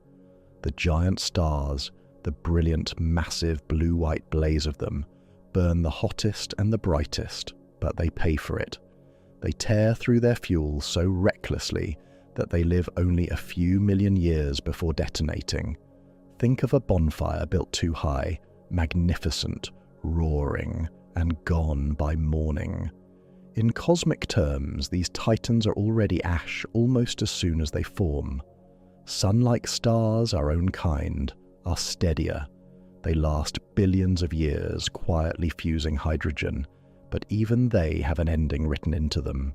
In time, a star like the Sun swells into a red giant, sheds its outer layers into space, and collapses into a slowly cooling ember, steady and still doomed. But there is a third kind of star, and these are the true survivors of the cosmos. We call them red dwarfs, small, dim, cool stars, many with far less than half the mass of our Sun. They are the most common stars in the universe, and they are misers. Where the Sun burns through its fuel with something close to abandon, a red dwarf sips its hydrogen with almost unimaginable frugality, stirring its fuel so thoroughly that nearly every last atom is burned. Picture a candle so miserly with its own wax that a single flame could last not an evening, but 100,000 years. And because of that thrift, the smallest red dwarfs can burn for something close to 10 trillion years before finally guttering out. Let that number settle, a star that outlives the current universe not by a little, but by 1,000 times over. A red dwarf survives for a reason worth pausing on, because it is not simply that these stars are small, it is how they burn. Inside our own Sun, only the innermost core ever gets hot enough to fuse hydrogen, which means most of the Sun's fuel, the vast bulk of it, sitting in the outer layers, will never be burned at all. The Sun will die with most of its tank still full. A red dwarf does the opposite. It churns constantly top to bottom, dragging fresh fuel down into its core, the way a slow spoon stirs a pot, so that almost every atom it owns eventually feeds the fire. A star that wastes nothing in a universe where everything else eventually runs out. That single difference, a star that hoards versus a star that squanders, is why the last lights in the cosmos will be small and red, not large and bright. The giants died first, in glory. The sun-like stars followed, and the humble, frugal dwarfs, the ones no one would look at twice, inherit the darkening universe and hold the final light for trillions of years after everything grander has gone cold. So now we can place the moment this journey is asking about. 10 trillion years marks the deep twilight of the age of stars, the long red evening of the stelliferous era. By then, according to Adams and Laughlin, the era of star birth is essentially finished, the great work of creation nearly complete and nearly spent. Why? Because building new stars requires raw material, vast clouds of hydrogen gas drifting between the stars, and across trillions of years, that gas gets used up, locked away inside dead stars, blown apart and scattered too thin to ever gather again. The cosmic supply of star stuff simply runs down, like a fire that has burned through nearly all its wood, with no one left to bring more. And so, one by one across the fading galaxies, the last red embers of creation begin to wink out, not in violence, not in explosion, just a slow, quiet dimming, star by star, as the final generation of red dwarfs exhausts the last of its fuel and goes cold. For a moment, imagine standing beneath the night sky of that era. You would find it almost unrecognizable, where our sky blazes with white and blue-white points of light. That far future sky would be darker and deeper and red, lit only by the last frugal dwarfs, glowing like the final coals of a fire long after the flames have died. The brilliant spiral galaxies we photograph today, those great pinwheels of blazing light, would have faded into dim, smouldering remnants, the burned-down ruins of what were once cathedrals of fire. That is the world at 10 trillion years, a cosmos in its long, red dusk. But before we place Voyager into that darkening sky, honesty demands that we stop, because there is a genuine, unsettling question hanging over this entire future.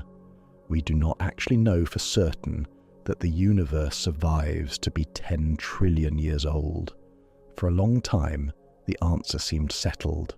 Ever since 1998, when the teams led by Saul Perlmutter, Brian Schmidt and Adam Rees discovered that the expansion of the universe was accelerating, cosmologists have believed in a mysterious force pushing everything apart: dark energy.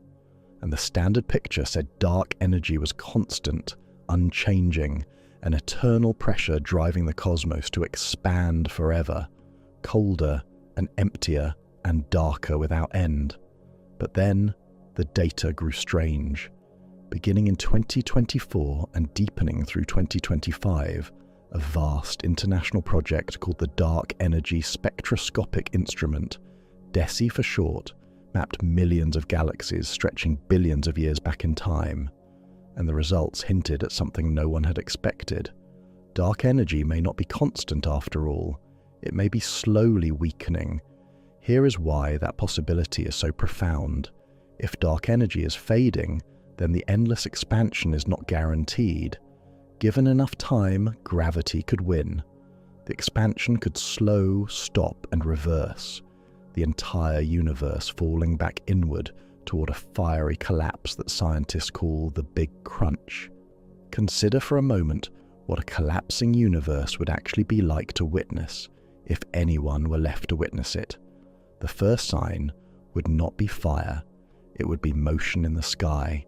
Galaxies that had spent 100 billion years drifting apart would slow, hesitate, and begin, impossibly, to fall back toward one another.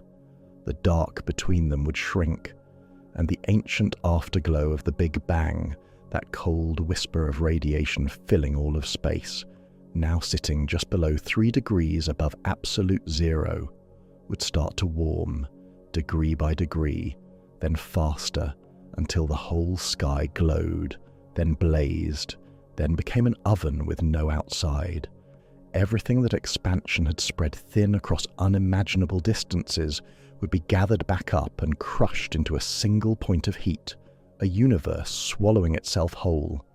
Now, I have to be careful and fair here, because this is a live scientific fight, not a settled fact. Most models still favour the older picture, a universe that expands and cools forever, and serious scientists push back hard on the new claims. Adam Rees, one of the very astronomers who discovered cosmic acceleration in the first place, has argued that the group making some of the strongest collapse claims is essentially repeating an earlier argument that was already refuted. Even the researchers who see the collapse say there is no evidence the universe has begun contracting, and that if it ever did, it would not begin for tens of billions of years at the very least. Whether that ending waits for us, no one can yet say. But even raising it tells you how young our understanding still is, that in the span of a single decade, our best guess about the fate of everything can swing from eternal ice to possible fire. So the debate is wide open, and it leaves us with a humbling truth. The very premise of a 10 trillion year future, the stage on which Voyager's deepest journey plays out, is not fully guaranteed. The universe might expand into that long red twilight exactly as Adams and Laughlin describe, or it might, one distant day, turn and fall back on itself instead. We do not yet know which, and we may not know for a very long time, but let us follow the more widely held path, the universe that survives, expands, and slowly cools into its long red evening, because that is the world Voyager would inhabit, and picture what it becomes there. By 10 trillion years, Voyager is no longer just an old spacecraft. It is a relic from a lost age, a fragment of the universe's bright, fertile dawn, still drifting through its dim and dying dusk. It was forged in what we might call cosmic springtime, when galaxies blazed and new stars ignited by the billion, and it would still be flying in cosmic winter when the fires have burned low and the great work of creation is finished. Think about the strangeness of that. Voyager would, by then, be older than almost every star still burning in the sky around it. The bright suns of our own era long dead, and this small machine, built by soft-bodied creatures on a single wet planet, outlasting them. A splinter of a vanished morning, adrift in the gathering night. There is something almost unbearable in that image when you set it beside a human life. You will live, if you are fortunate, for perhaps 80 or 90 years. In all of that time, the red dwarfs that will outlast every other star will not have burned through even the faintest fraction of their fuel.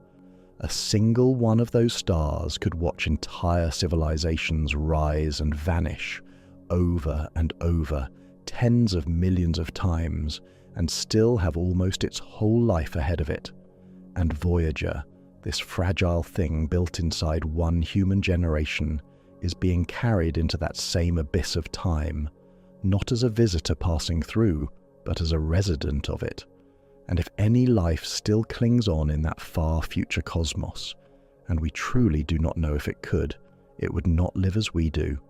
There would be no bright sun-like stars left to warm a world.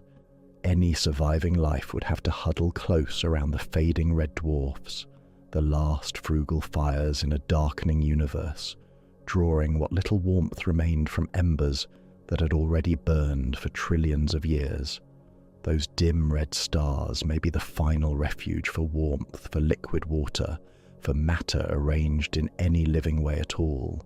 The last hearths in an emptying house, with the cold pressing in at every window.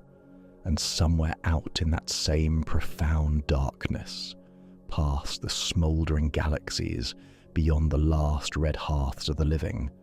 One small, silent probe may still be flying, cold, blind, unbothered, carrying the eroded memory of a world that died 10 trillion years before, in an age when the universe was still young and full of light, which leaves us, at last, standing at the very edge of the question we began with.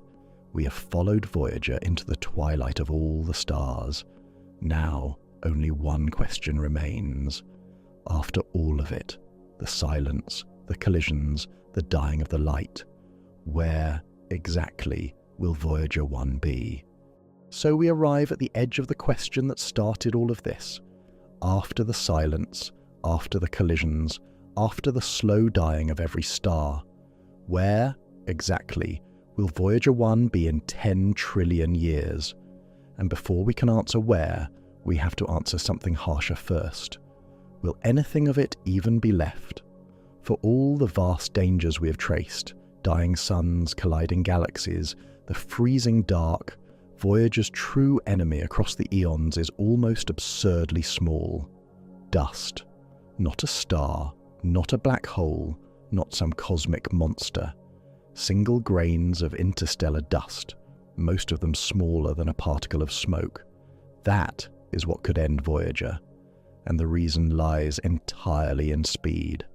Voyager moves through the galaxy at around 17 kilometers every second, about 10 miles a second, and interstellar dust hurtles along on its own paths just as fast. So when the two meet, they do not gently touch. They collide with a violence that has nothing to do with size. Think of it this way. A grain of sand resting in your palm is nothing, but that same grain, striking a fighter jet at full speed, hits like a bullet. Now push that far higher.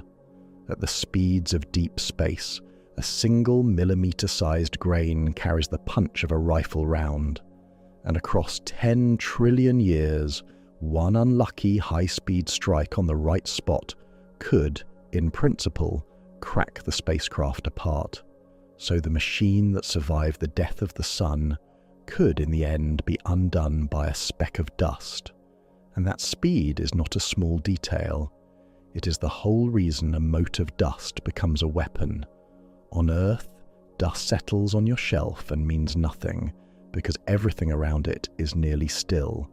Nothing here moves fast enough for dust to matter. But strip away the air, strip away the calm, and let two objects meet at tens of thousands of kilometers an hour, and the ordinary rules of small and harmless simply stop applying. Energy, not size, decides the damage. A feather thrown hard enough would wound, and in deep space, everything is thrown that hard. For a moment, imagine you could ride alongside Voyager through one of these encounters. You would see nothing coming, no warning, no glint, no sound, just the same black emptiness that has surrounded the craft for eons. And then, in an instant far too fast for any eye, a single grain you never saw would either miss by the vast margins that empty space almost always grants, or strike, and in that one silent flash, undo a machine that had survived the death of stars. That is the knife-edge Voyager rides, not once but continuously, for trillions of years. Except the dust is far rarer than your fear wants it to be. Interstellar space, remember, is almost perfectly empty. Those violent grains exist, but they are scattered across such staggering volumes of nothing that Voyager could drift for enormous spans without ever meeting one on a fatal course. Scientists modeling the spacecraft's path find that it could coast, essentially intact, for trillions of years, without ever striking anything large enough to destroy it. And here is where the story turns, quietly, towards something almost merciful. As the galaxy ages and star formation winds down, the universe stops making so much dust. Dust is born from living, dying stars, flung out by stellar winds and supernova explosions. But in the far future, when the great fires of creation gutter out, that source dries up, Fewer stars means fewer explosions. Fewer explosions means less dust. And less dust means Voyager's path grows emptier and safer with every passing age. Sit with how strange that is. The longer Voyager survives, the more survivable its journey becomes. The dying of the galaxy does not endanger it, it protects it. The cosmos grows quieter and cleaner and gentler around the little machine, precisely as everything else fades away. Consider what that truly means for the shape of Voyager's whole future. In the early universe, the one we live in now, the galaxy is a dusty, crowded, dangerous place, thick with the debris of newborn and exploding stars. The most perilous stretch of Voyager's entire journey is the beginning, the part happening right now, while the cosmos is still young and violent. If the little craft can simply survive its own dangerous youth, the road ahead only softens. The galaxy that is trying hardest to destroy it is the young one. The ancient, dying galaxy will leave it almost entirely in peace. There is a quiet dignity in that reversal, and it is worth holding on to. We tend to imagine the far future as the most hostile place of all, colder, darker, more hopeless, and for almost everything it is. But for this one small object, built to endure, the emptiness that spells the end for the living cosmos is the very thing that grants it survival. Voyager does not merely tolerate the dying universe. It belongs to it more safely than it ever belonged to the crowded, brilliant one that made it. So how long could it really last? The researchers who have modelled this reach conclusions that strain the mind. One scientist studying the Voyager's deep future, named Oberg, estimated that depending on their luck with dust, the spacecraft might ride out not merely billions of years, but trillions upon trillions upon trillions of them. Long enough, in his words, to cruise through a truly alien cosmos, a universe utterly unlike our own. So let us answer the brutal first question plainly. At 10 trillion years, Voyager 1 may still physically exist, not as a working spacecraft that ended long ago, back in the 2030s, when the last of its power drained away, but as an object, a silent, eroded husk of aluminum and copper, its instruments dead for 10 trillion years, its golden record long since sand-blasted into blankness, still holding its shape as it coasts through the dark. A fossil, a metal fossil of a species that no longer exists, on a journey that will not stop. So, it exists. Now for the harder question, the one the whole title promised. Where is it? By 10 trillion years, Voyager has circled the heart of the galaxy an astonishing number of times. Remember that a single lap takes on the order of 230 million years. Across 10 trillion, that comes to something like 40,000 orbits, 40,000 complete journeys around the galactic core. Picture a runner who has looped the same immense track 40,000 times, and you begin to feel how deep into the routine of eternity this machine has gone. Let me put those 40,000 orbits into something you can actually feel. If you could somehow watch one full orbit compressed into a single second, the entire 230 million year journey around the galaxy flashing past in the time it takes to blink, then watching all of Voyager's laps would take you more than 11 hours of continuous watching, second after second after second, orbit after orbit, without pause. 11 hours of blinks, each blink an age longer than the entire history of complex life on Earth. That is the sheer weight of repetition folded into the phrase 10 trillion years. And through every one of those laps, the machine itself does nothing. It makes no choice, feels no passage of time, marks no anniversary of the world that vanished behind it. It simply is carried the way a stone is carried by a landslide, utterly passive and yet utterly enduring. That passivity, strange as it sounds, is its greatest strength. A living thing could never survive this journey. It would need warmth and food and hope and a reason. Voyager needs none of those. It asks nothing of the universe, and so the universe has almost nothing it can take away. And this is exactly where I have to stop and be honest with you and refuse to lie, because we cannot tell you where it is. Here is the problem, and it is not a failure of our instruments or our effort. It is written into the physics itself. Across those trillions of years, Voyager does not glide along one smooth, predictable path. Again and again it drifts near other stars, and each close pass tugs at it, nudging its orbit onto a slightly new course. Every one of those encounters is a small roll of the dice, and tiny changes compounded over thousands of orbits explode into total uncertainty. Think of a single grain of pollen on the surface of a river. In the first few seconds you can guess where it will drift, but every swirl, every eddy, every current bends its path a little, and after a long enough time its position becomes genuinely impossible to predict. Not hard, impossible. Voyager is that grain of pollen, and 10 trillion years is a very long river. This is the honest heart of the answer. Over such spans, the random scattering of countless stellar encounters makes pinpointing Voyager's exact location fundamentally, permanently impossible. Not merely unknown, unknowable. And even the experts genuinely disagree on the larger fate. Some models suggest the eroded hulk survives nearly intact across those unimaginable spans. Others suspect that, given enough time, the slow grinding of the cosmos wears it down to nothing. That debate is not settled, and honesty demands we leave it open rather than pretend otherwise. This is the quiet trap hidden inside our simple question. We wanted a location, a point on a map, a place to imagine the little craft resting. But the universe does not hand out certainties on these scales. It hands out probabilities and boundaries and honest confessions of what cannot be known. To pretend otherwise, to plant a confident pin in the far future dark and say, there, that is where it will be, would be the one thing this whole journey has tried never to do. It would be a comfortable lie.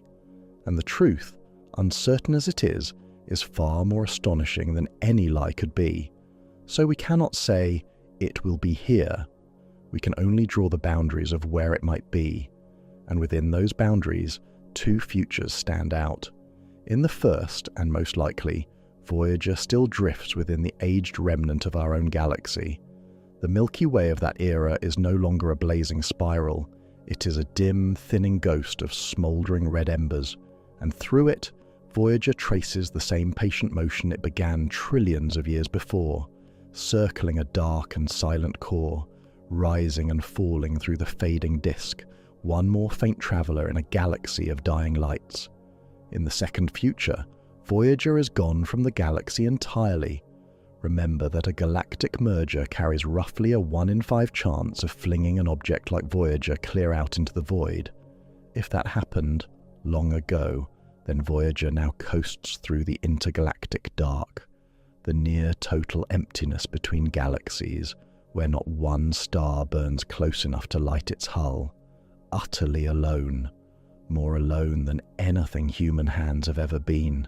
And picture, for just a moment, what it would be to witness that second future firsthand, Voyager as an exile between the galaxies.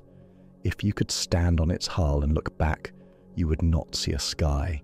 You would see darkness so complete it has no word in any human language, broken only by faint, distant smudges of light, entire galaxies, each holding 100 billion stars, reduced to dim islands scattered across an ocean of pure black, unreachably far. No sun to rise, no warmth on the metal beneath you, no sound, no wind, no motion but your own, just the slow, eternal drift through the emptiest place that has ever existed, carrying the only proof that a small blue world once looked up and decided to reach outward. That is the loneliest image in this entire story, and Voyager would meet it without fear, because it cannot feel any. But notice what both futures share. In each one, Voyager is still out there, still whole enough to call an object, and still moving, never slowing, never stopping, exactly as it has since the day it left Saturn behind. So here, at last, is the true answer to where Voyager 1 will be in 10 trillion years. It has outlived the sun that warmed the world that built it. It has outlived the Earth. Its oceans boiled away ages beyond counting. It has almost certainly outlived humanity itself, every person who will ever live, gone long before. And most staggering of all, it has outlived the very age of starlight that created it, flying on into a cosmos where the stars themselves have begun to fail. The whisper it once sent home fell silent 10 trillion years ago. The message it carried, the music, the greetings, the sounds of a living Earth, has been erased from its surface, gone. But the messenger perhaps endures. The silent body flies on, carrying a message no eye can read, toward no destination at all.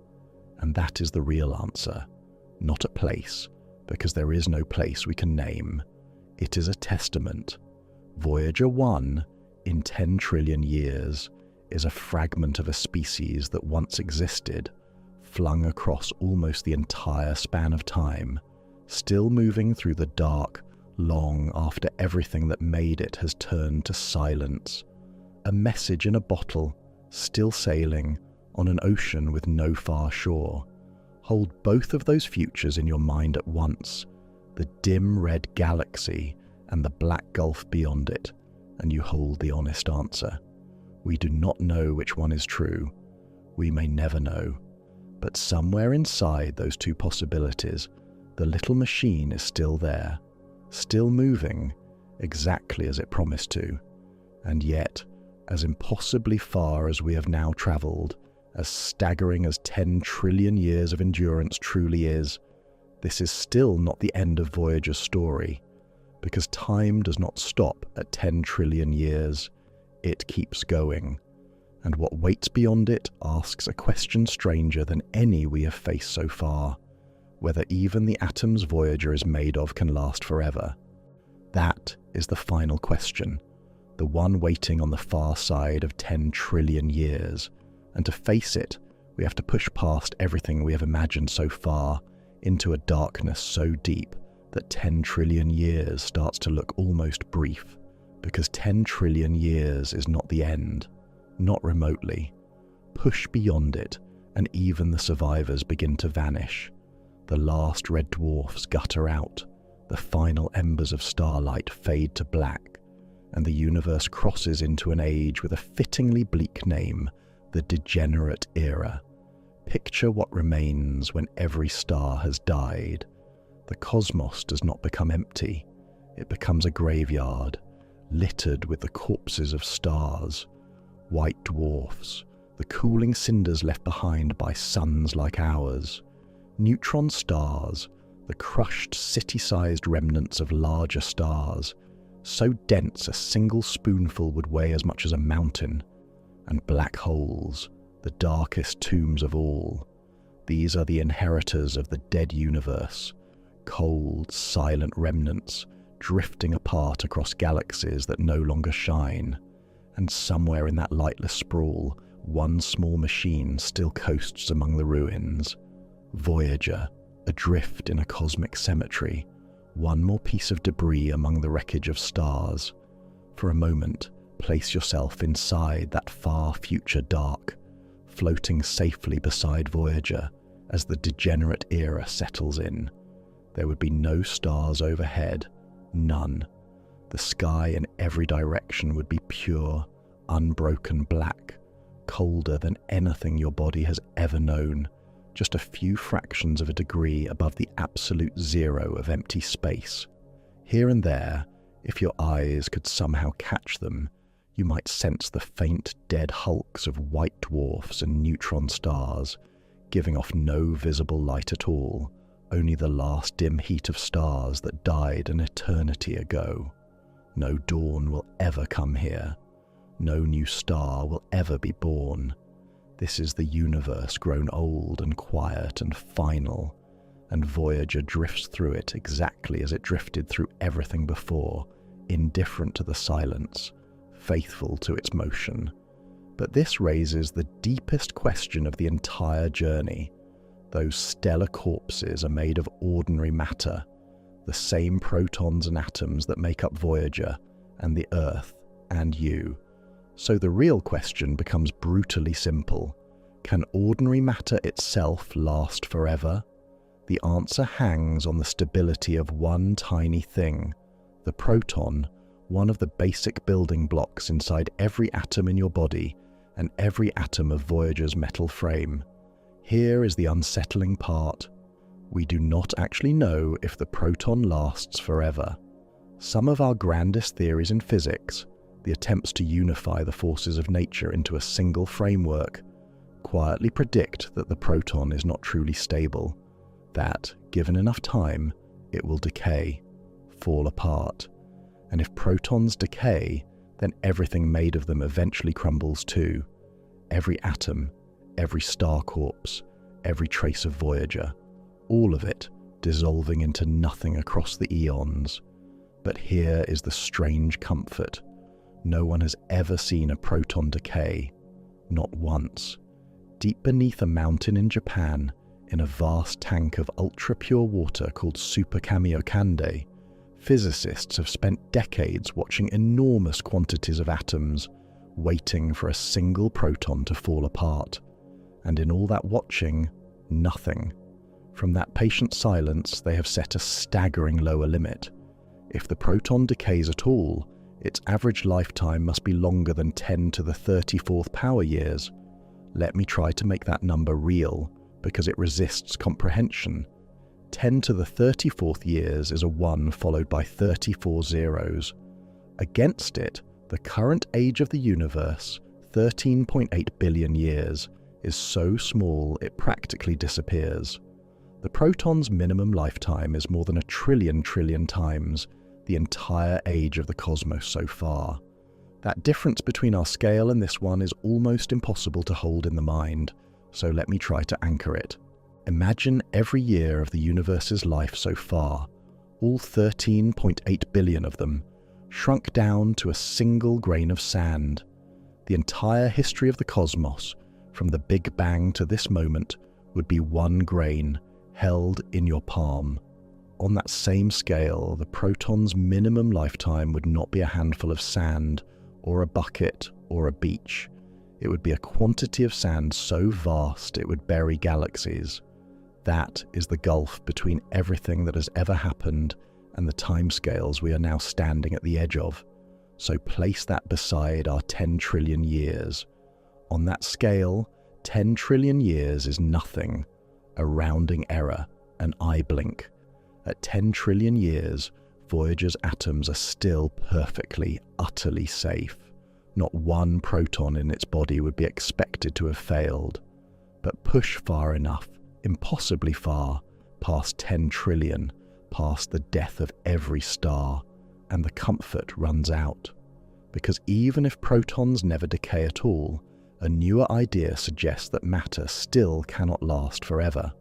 In 2025, 3 researchers at Radboud University in the Netherlands, Heino Falke, Michael Wondrak, and Walter van Sailekom, published a genuinely startling calculation. They took Stephen Hawking's most famous idea, that black holes very slowly leak radiation and evaporate away, and asked a bold question. What if that same slow evaporation applies not only to black holes, but to everything? To neutron stars, to white dwarfs, to any dense object at all? And if it does, they calculated, then even the most stubborn survivors in the universe, the white dwarf cinders, would eventually radiate themselves away completely. The time it would take? Around 10 to the 78th power years. A 1 followed by 78 zeros. That number is so vast it makes the proton's lifetime look small. But notice the direction of the news. This is not the universe lasting longer than we thought. It is lasting shorter. Earlier estimates had these stellar corpses enduring for 10 to the 1100th power years, a figure so large it barely qualifies as a number. The new work drags the true ending dramatically closer, if still unimaginably far away. And by that same logic, the same slow leak would work on anything. The researchers even calculated how long a human body, or the moon, would take to evaporate this way, around 10 to the 90th power years, which means, by this reasoning, that given enough time, even Voyager evaporates. The metal fossil that outlived the stars would itself, atom by atom, dissolve into faint radiation and vanish. And there is something almost poetic hidden in that 2025 calculation, something worth pausing on. The very same process that would one day erase Voyager, this slow, patient leaking away of matter into radiation, would also eventually erase the researchers who calculated it, and you and me and everything any of us has ever touched. The scientists themselves pointed this out, half in seriousness and half in wonder. A human body, by that same reasoning, would take around 10 to the 90th power years to evaporate.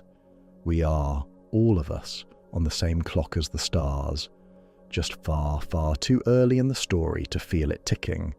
So whichever path the universe takes, the decay of the proton, or the slow evaporation of all matter, the conclusion is the same, and it is humbling. Matter has an expiration date. Voyager may outlast the sun, it may outlast the Earth, it may outlast humanity, and the last of the stars, and the entire age of starlight itself, but it will not outlast eternity. Nothing does. Somewhere in that abyss of zeros, the little machine finally meets the one thing even it cannot escape, the quiet, total end of matter itself. Consider too what it means that we cannot be certain which ending is true, the proton crumbling, or the slow evaporation of everything, or some third possibility we have not yet imagined. We are, as a species, standing at the very beginning of the universe's story, trying to read the last page of a book still being written, and the honest truth is that the deepest fate of matter remains unsettled. Serious physicists disagree. The experiments continue, deep under their mountains, watching and waiting.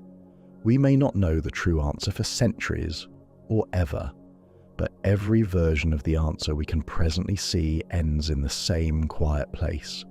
Nothing lasts forever, not even the toughest thing we have ever made.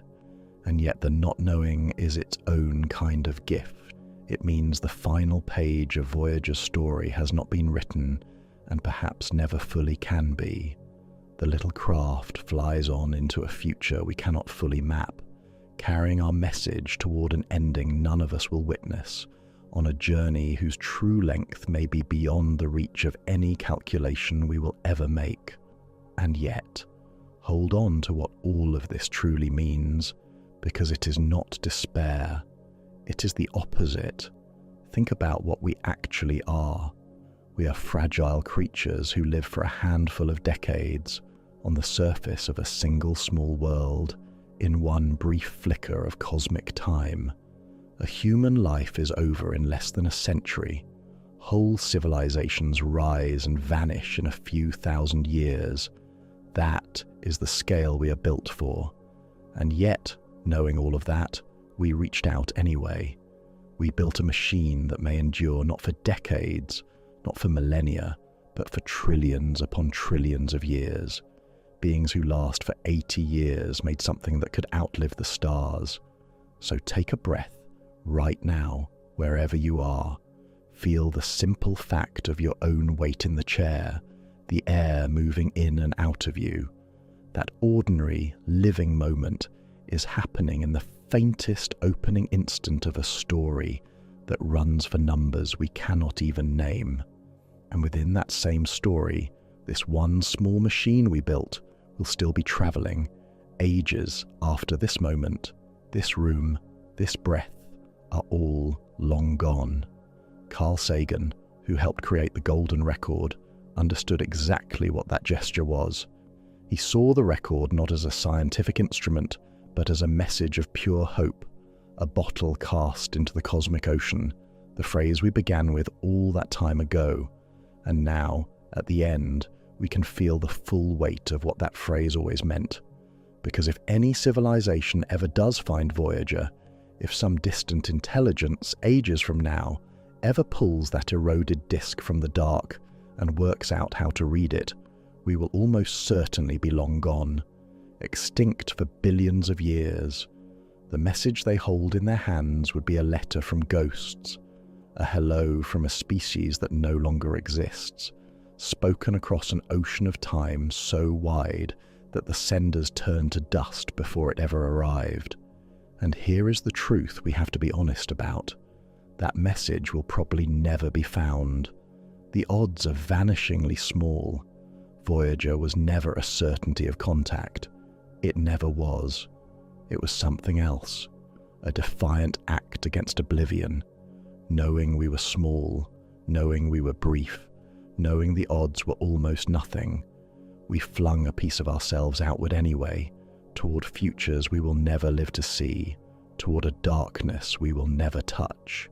Long after the earth is ash, that one quiet, stubborn gesture keeps traveling outward, still carrying the sound of a human heartbeat into the silence. There is one more thing worth saying, and it is the warmest truth of all. Even if no one ever finds it, even if the record is never read, even if Voyager evaporates into the dark utterly unseen, the reaching still mattered. It mattered the day we did it. A species that had existed for the blink of an eye on a single fragile world looked up at a sky full of stars it could never hope to reach and chose to send something anyway. Not because we were sure it would arrive, but because reaching outward is simply what we are. The gesture was never really about them, out there in the far future. It was about us, here, now, proof that we were the kind of creatures who tried. So now, calmly, we can answer the question we began with all those eons ago. Where will Voyager 1 be in 10 trillion years? It will most likely still exist. A silent, eroded relic of aluminum and copper, drifting through a cold and darkened cosmos, its instruments dead, its message worn to blankness, somewhere in the dim red ruins of our galaxy, or cast out into the black void beyond it, alone in the space between galaxies, its exact place forever unknowable, hidden behind trillions of years of random chance, its journey unfinished, its motion unending, the whisper it once sent us, that faint radio voice we first listened for, back when it was still alive and still speaking, fell silent almost the moment its power died in the 2030s. We lost its voice within our own lifetimes, but the traveller that carried the whisper flew on and on and on, long after the sound of it faded from our sky. Think about the shape of the whole journey we have just taken together. We began with a dying machine, still warm with the last of its power, whispering to us across 25 billion kilometers, over 15 billion miles of empty space. We followed it out past the planets, through the wall of the sun's bubble, into the space between the stars. We watched it drift past distant suns and join the turning wheel of the galaxy and survive the collision of galaxies and outlast the death of starlight itself. And now we have followed it all the way to the edge of matter's own existence. One small object and the entire future of the universe bound together in a single unbroken thread. That is what Voyager 1 truly is. Not a spacecraft anymore, not a machine. It is our farewell letter to deep time, the longest reach our species has ever made, not just across space, but across the vast, dark ocean of the future itself. And it will keep flying, quietly, faithfully. A message in a bottle with no far shore and no reader, still moving through the dark, long after everyone who ever wondered where it would go is gone. Before we let it go, think for a moment about the hands that built it. Not scientists in some grand sense. People. People with slide rules and bad coffee and mortgages, sitting in a room in 1977, arguing about which songs to send to no one. They knew the truth better than anyone, that they would be dust long before the record ever mattered, that not one of them would live to see it reach even the edge of the sun's kingdom. They built it anyway. And here is the quiet thing I want to leave you with. You already know how to do that. You have planted a tree you will never sit under, written something down for someone you will never meet, loved a person whose whole life you will not get to watch.